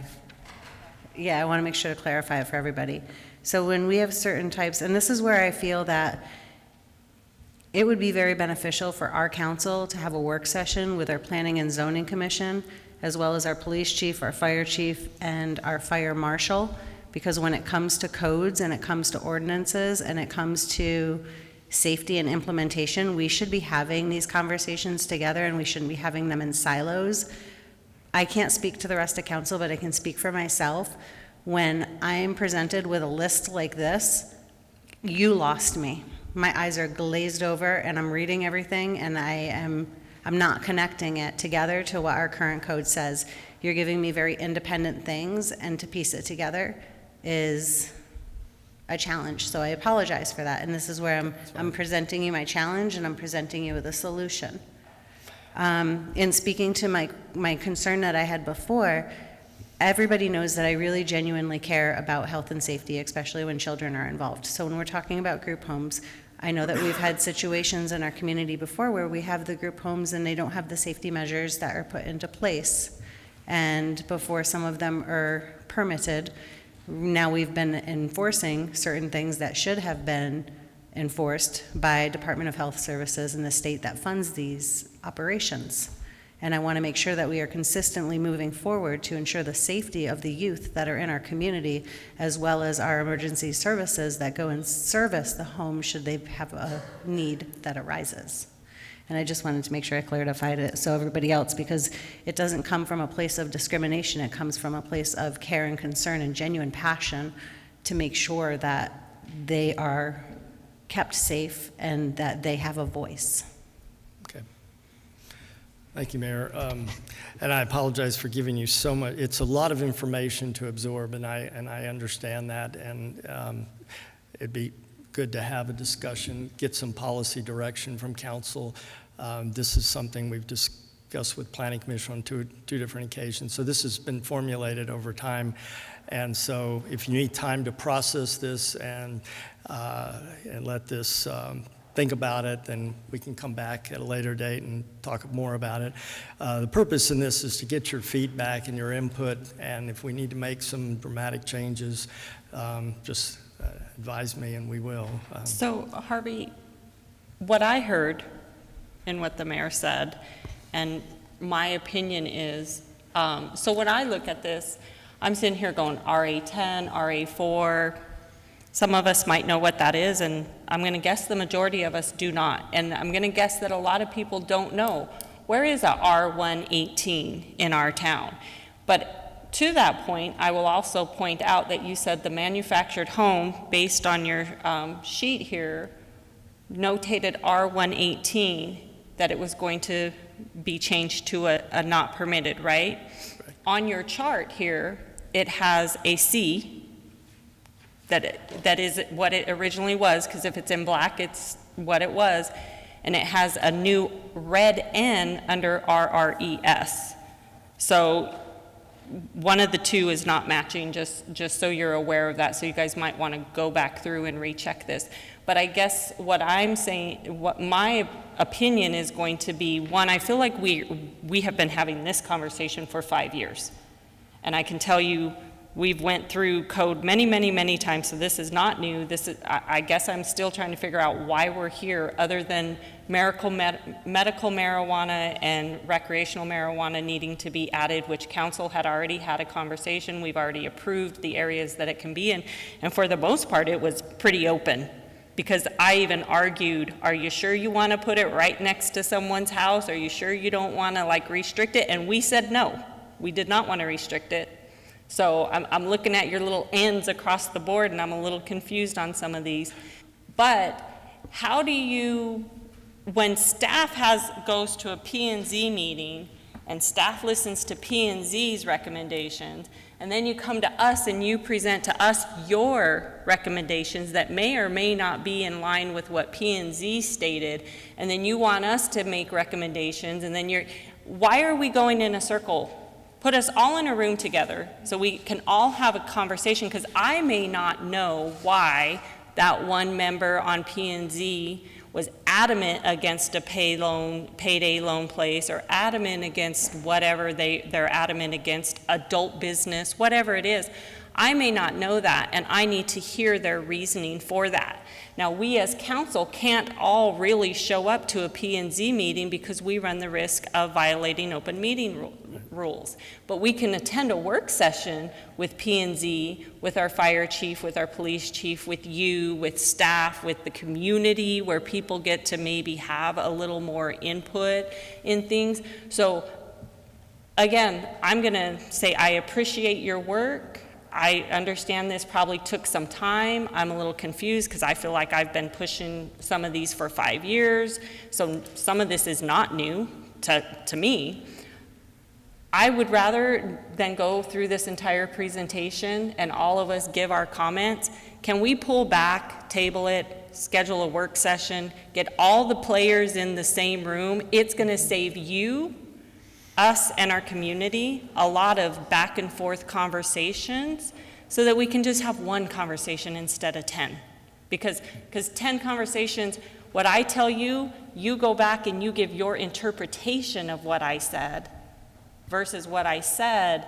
It may not line up, it may line up, who knows, but I would much rather have these type of, when we're talking about codes and changing ordinances and stuff, let's start having these conversations together so that we save a lot of my staff's time, because how long did you guys spend on the noise ordinances? How long has staff sat here and done this?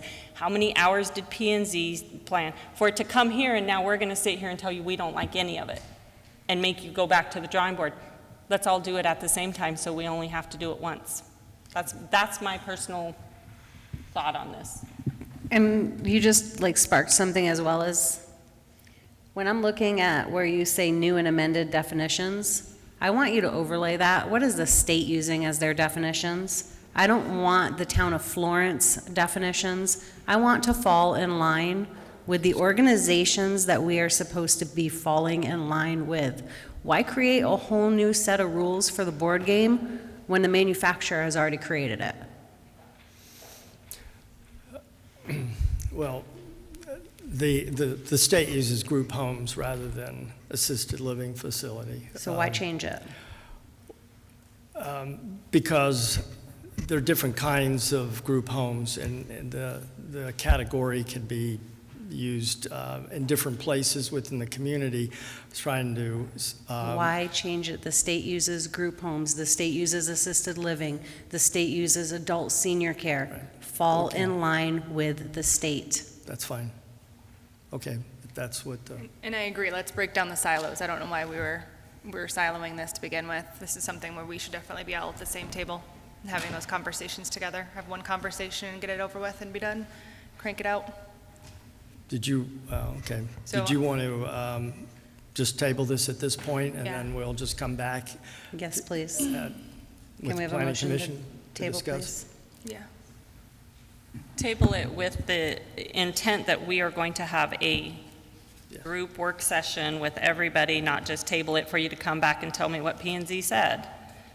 We need to have a conversation with everybody. I understand. Because we keep, and Harvey, it's not you, it's just that we keep having these things come to us, and we're like the last link in the chain, but we don't know what everybody else did, and I don't know why they made that decision, and I need to know that stuff. And it's much easier for me to ask that commissioner myself in a meeting with everybody so we all hear the same answer than it is to go back and try to watch their P&Z meeting, or to go and ask, like, you know me, I prefer for everybody, I'll ask the dumbest question so that everybody who was thinking it and didn't want to ask it can hear the answer, but we all hear it at the same time. I don't like email answers, and I don't like side answers. I like everybody to hear the same conversation at the same time, so we all have the same impression, we all heard the same thing, and we all come to the same conclusion at the end of it.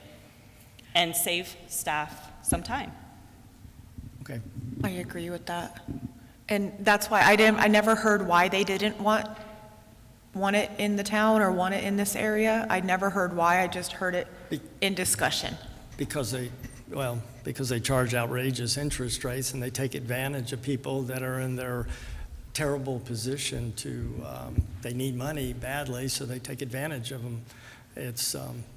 It's very unfortunate. Which but makes sense, but like, I never heard the reasoning on why, so that I would consider like vital information before voting on something like this, is what another commission, is kind of feeling about that same way. Well, it makes sense, but I would caution us.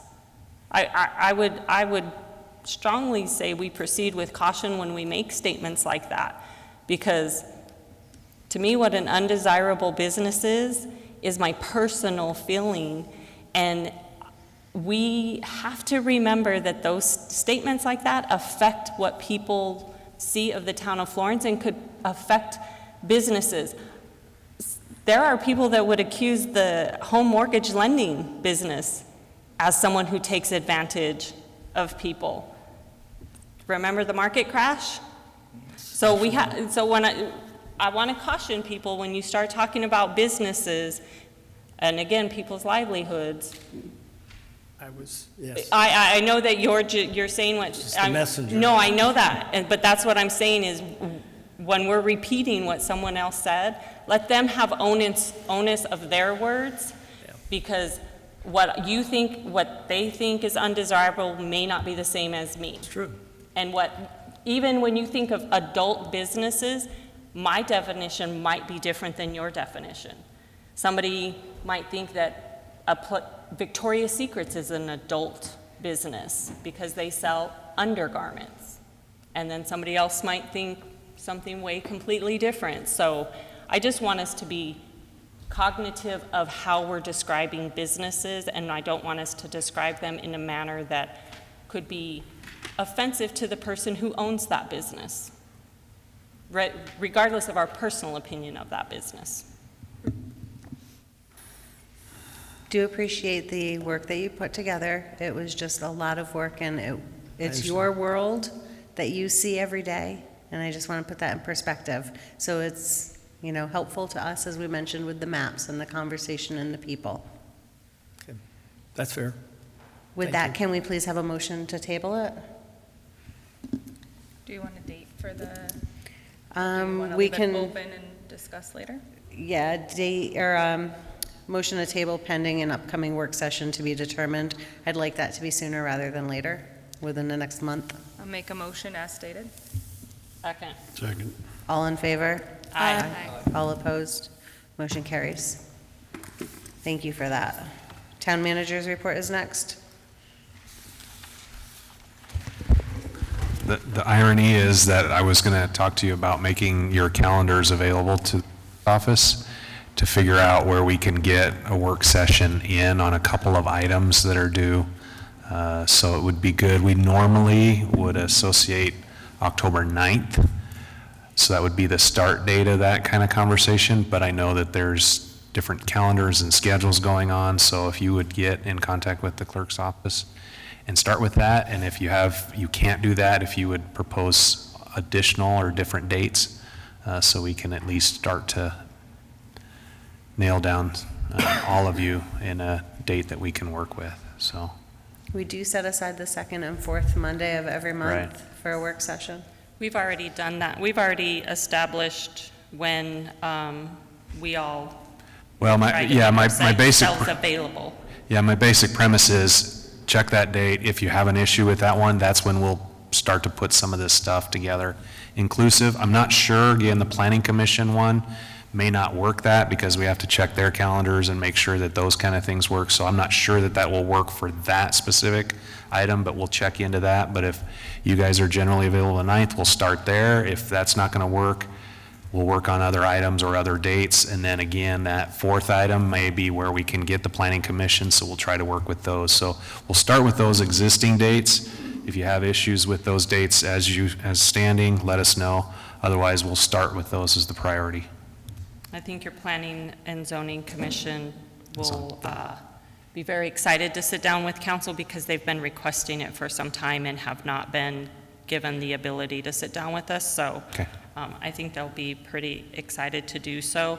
And typically we are just sent by email several dates and we all kind of chime in on which dates were available.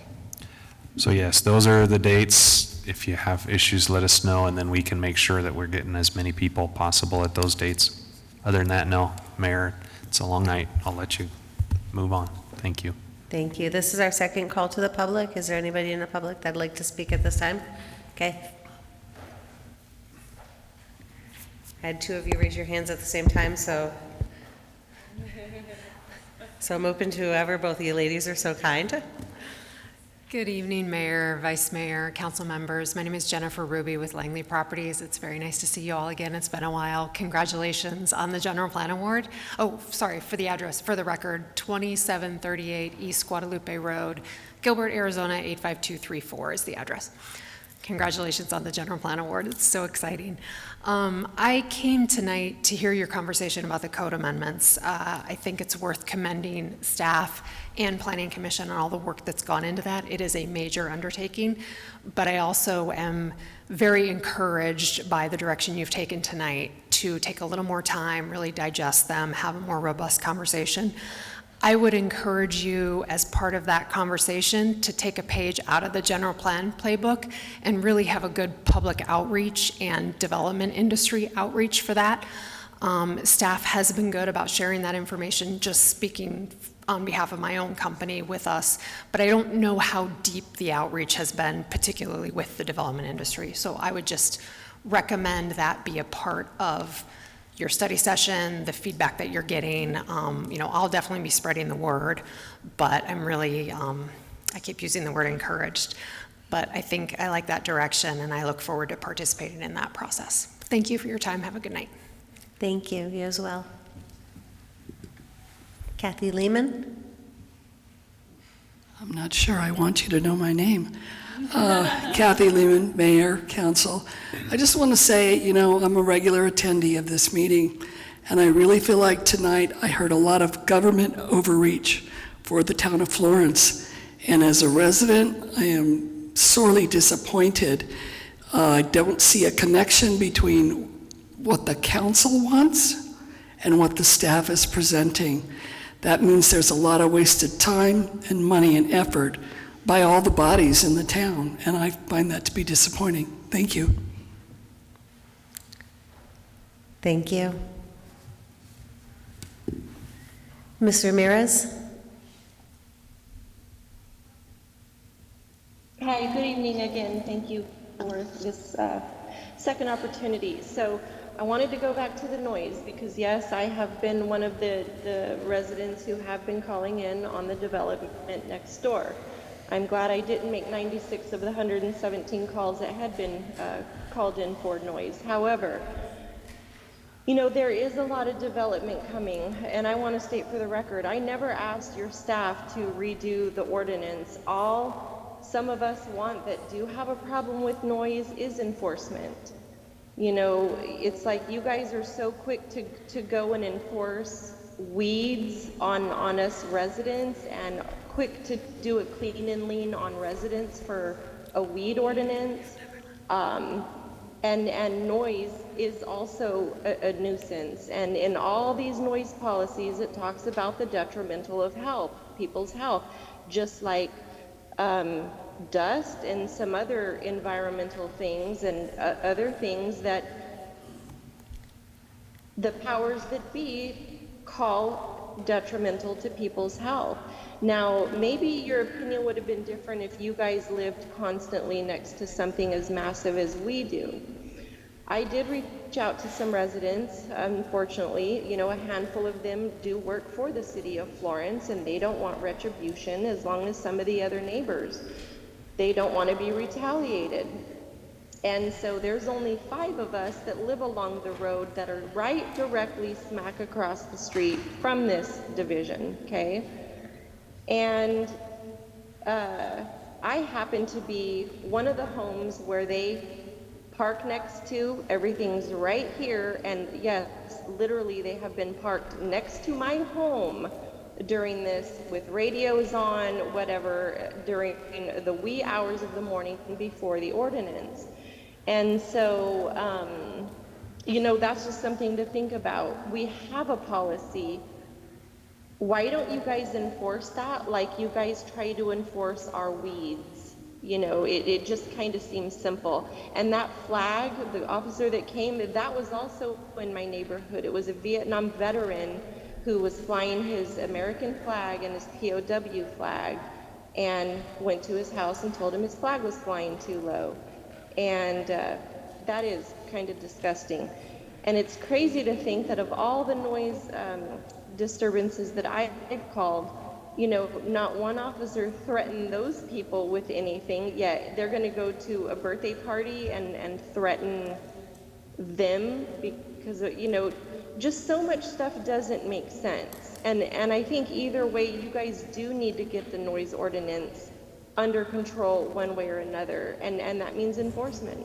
Again, you guys are so quick to enforce our weeds, but you don't want to enforce noise. You know, you're picking and choosing what ordinances you want to follow, and I just think some...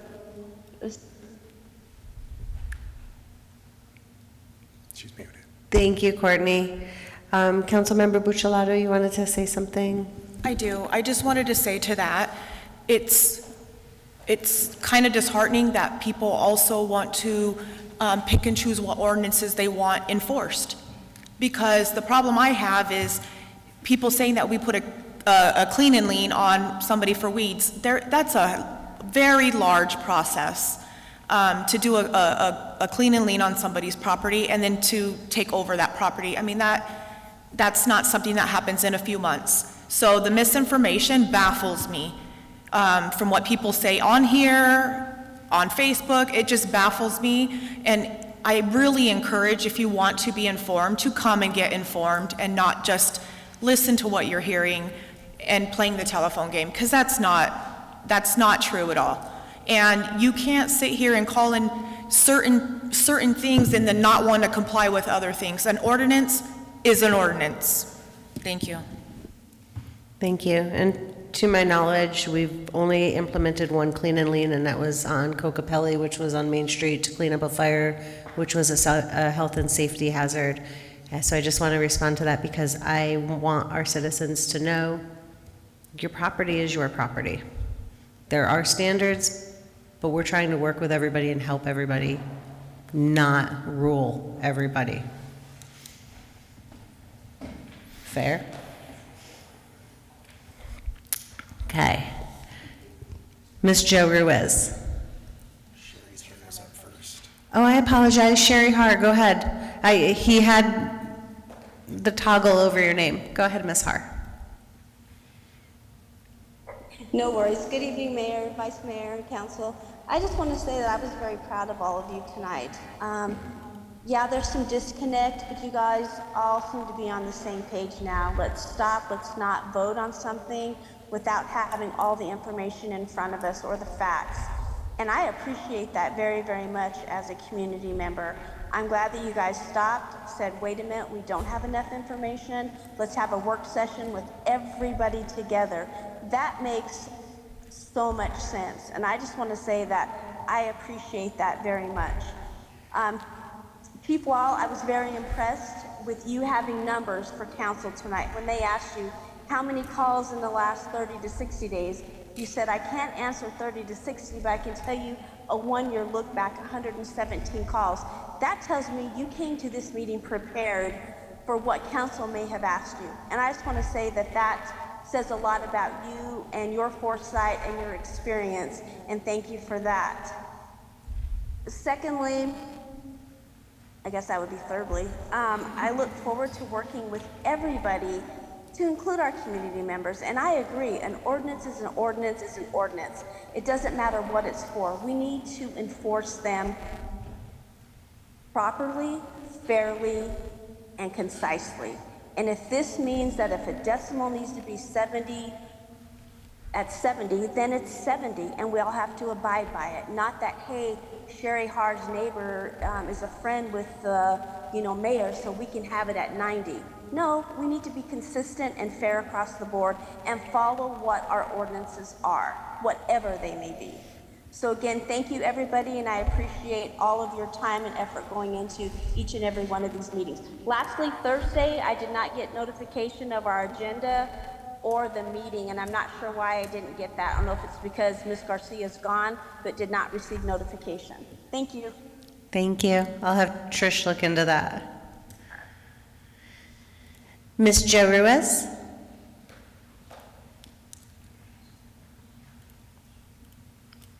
Are you able to hear me? Yes, ma'am. Good evening, Madam Mayor, Vice Mayor, council members. Thank you for your time this evening, and thank you for allowing me to comment. So Sherry pretty much stole my thunder, but I'm going to add a few other things here to the things that I heard this evening. First of all, I do agree that getting together, sitting down together, whoever that may include, is a very, very good idea. So I'm very encouraged that I heard that this evening. Also, I'm not too sure what weeds versus decibels has to do with the price of tea in China. I'm a bit confused about all of that. So we're enforcing this, but we're not enforcing that. But we want this enforced, but we're kind of ranting because we're enforcing something that we don't want enforced. Okay, I'm thoroughly confused, and I'm just going to be very frank here. Many of you have stated that the doors are open, get involved, encourage people to go and ask for the ordinances. Get yourselves educated on the ordinances, because it does take time. It takes a lot of work from a lot of different people. And I guarantee you at this point that there are more people interested than having a cleaner community than there is possibly anything else at this point. I think the disconnect happens to be between some community members and this group that are really advocating for community members that deserve better living conditions, whether it's liked or not. We're not here to like anything. We're here to abide by what is in place. And I agree with what Ms. Har said, that yes, if that's what's going to be enforced and that's the letter of the law, then that's what we have to follow. Now then, if it gets changed, then we switch gears and we follow the letter of the law as it is changed. But until then, people, we have got to work together. we aren't gonna get anything done. I don't care if it's a decibel level, I don't care if it's a stack of weeds, I don't care if it's burned property. If we don't get together and work together and stop with all the shade throwing, it's just not gonna happen. And quite frankly, I'm tired of all the shade throwing. Nobody should be shade thrown on their name because they want to do better for their community at all ages and at all levels. We can't go to jail for that. So I'm encouraging some of the people thinking there that, there's all these Karens in the community, because there's not.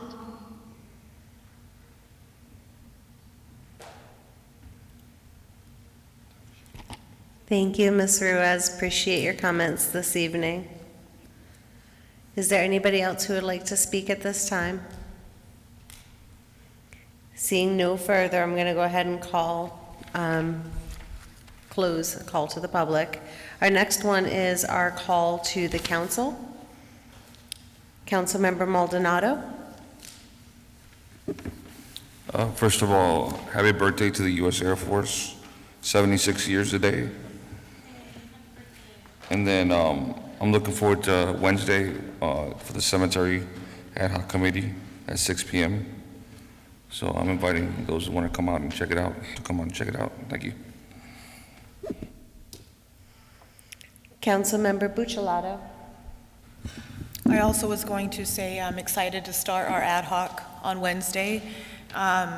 Just remember, it's our first time running said committee, so be patient with us as we hit the ground running. And I just wanted to say that we as council may not always agree, and we shouldn't. If we do, there's a problem. We're not up here to, to be friendly and to make others happy. We're up here to speak our vote and what we feel is best for the town and for the residents. And with that being said, I don't feel like we have a disconnect with our staff. I think we have a lot of key people in new positions, and we're gonna work out these kinks. And I think more discussion has been had in this 9 months of me being here than in a really long time. And I just wanted to say thank you to everybody for all the work that you do. And I apologize that when you come before us, that you have all these presentations and sometimes we shoot it down for another day. It's not because we don't appreciate what you've done or what you've brought to us. It's literally because we need more information, and that's what we're elected to do. Thank you. Councilmember Neal.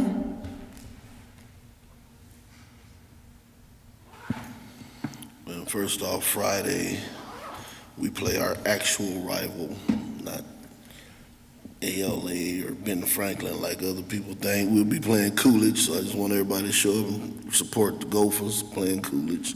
Number two is, I would love to just say thank you to Chief Walls, and we are the safest town in Arizona for a reason. If you can't get that through your skull and realize that the officers are doing their damn job the best they can, and their discretion is extremely needed, then you just wasted air on you. Thank you, Chief. Thank you for your staff. Thank you for the staff that we have. Go Gophers. Councilmember Cortez. Go Gophers, yay. I wanted to start off with saying that I don't know the name of the bar on 79 where the Funky Monkey used to be, but they did receive their certificate of occupancy and they are open for business. Don't know what their hours are because none of us even knew. Just happened to hear through the great grapevine of Florence that they were open by some people that were lucky enough to get to go and attend. So hey, there's a new bar in Florence that's open. We have Sweet Desert Teas, however you say her name. Sweet Honey Desert Teas. Thank you. That is getting ready to have her grand opening on the 29th at 5 p.m. On October 2nd, the coin-operated laundromat will be having its grand opening at 4 p.m. The Irish Pub is getting ready to have their grand opening. I'm not sure exactly of that date yet, but I know it's got to be coming soon because the homecoming game, the reunion, will be at that bar, so they can't be far behind. And we have other businesses that have started to look at our building, so I want to point all that out because while we all have our little contentious moments and our little gripes and complaints, there's a lot of good things happening in Florence, a lot. We have more building going on in Florence than people have seen in 15 years because the new building used to only be in Anthem. And now it is spread throughout Florence, and so you should be proud of that because that is hard work. I have been on here for 5 years, and I feel like I have worked hard, and I've done way more in 5 years than Nicole has done in her little 9 months here, just to point that out. Order. Having said that, I do want to make a comment, though. I appreciate all of our staff, and I appreciate everyone who comes to this job and they work hard to make it a better place, not just for us, but for their fellow workers and staff. Our fire department works diligently to keep us safe, to educate us on fire safety, to do everything they can within the community. They are one of the most involved community fire departments I have seen. For people who live in the town to just know who our fire chief is. Yes, he's new, but I guarantee you guys are all gonna know him by his name just like we do everybody else. Our police chief and the police department, they're doing their job. And I guarantee you with 100% assurity, I will bet you money on it, that they are responding to these calls, that they are making contact, they are dealing with them. Just because the builder or your neighbor chooses to keep that conversation to themselves as to the result of that conversation does not mean it did not happen. For those that choose to share with all of us what happened when they came to talk about the flag or what happened when they called the cops on the girls, the little girls having a pool party, if people want to tell you what the result was, that's their choice. But not everybody's going to do that. So just because you don't know what the result was does not mean that there wasn't. You don't know if they were cited. You don't know if they were ticketed. You don't know if they were given a one-time pass. You don't know if they were a brand new contractor and had no idea that we had an ordinance. And then to top it off, I swear I heard tonight that someone asked, does our ordinance currently have a time? And it does not.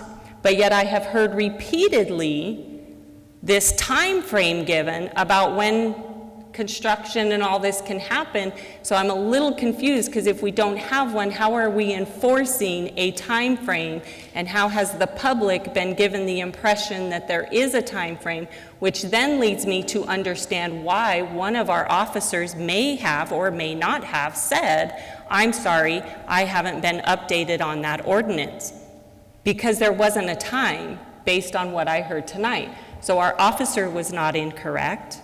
Our officers are doing their job. I appreciate those of you that commend them and that recognize that they are out there doing their job. We have issues that we are all working on, just like any other job, whether it be a self-owned business or a Fortune 500 corporation that is worldwide.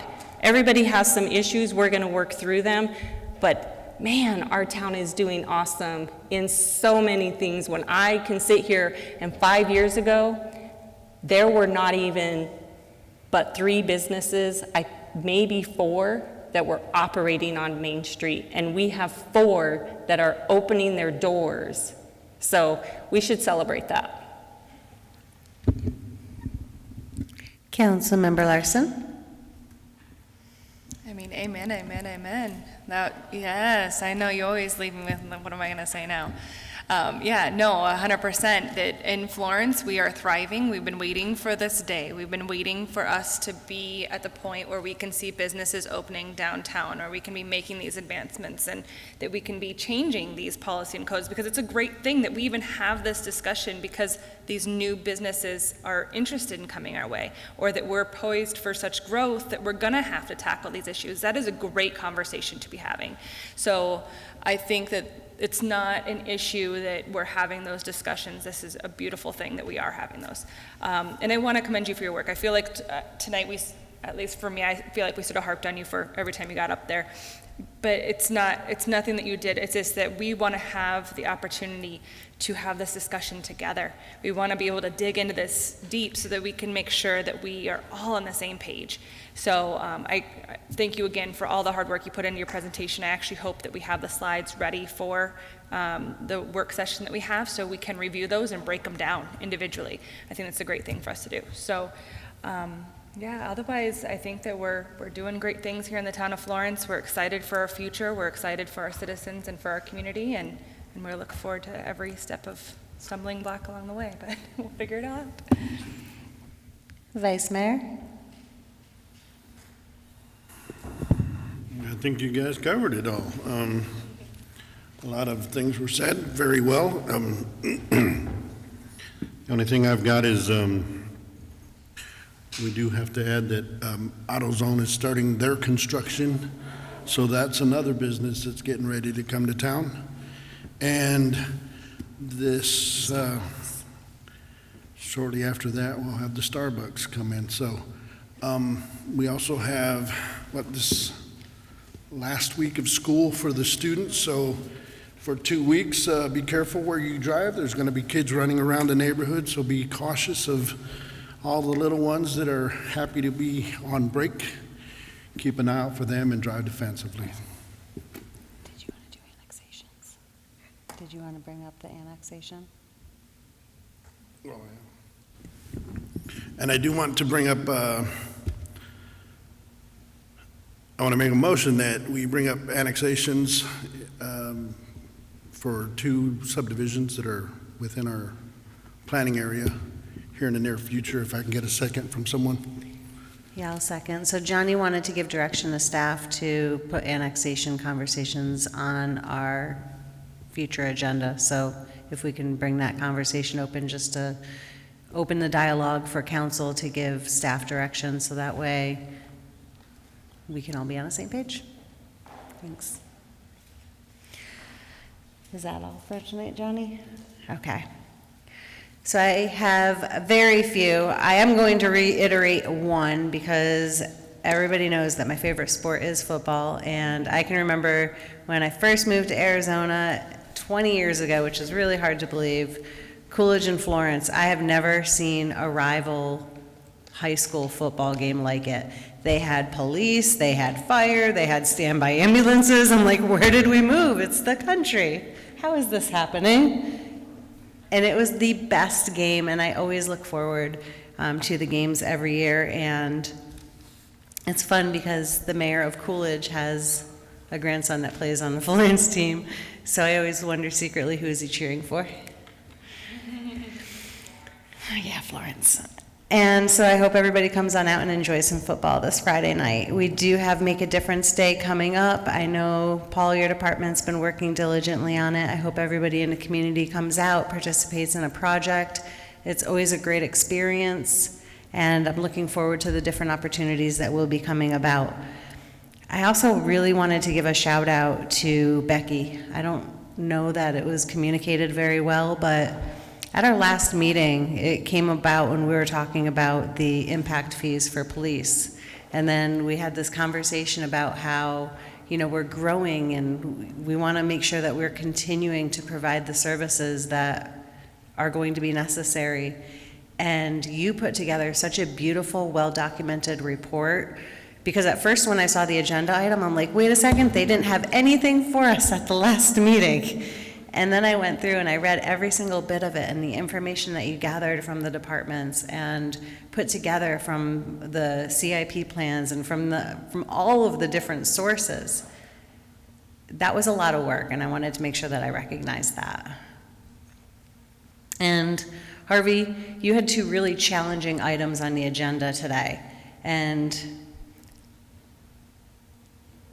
I apologize if I seemed firm, but I want to make sure that we're always communicating and collaborating together, and that's why bringing together, our boards with our council, talking through it with our staff there, that way we're moving forward appropriately. But I don't feel that any of your work is wasted, because it's very much necessary in regards to you were reflective of what needed from your professional experience to be put into effect.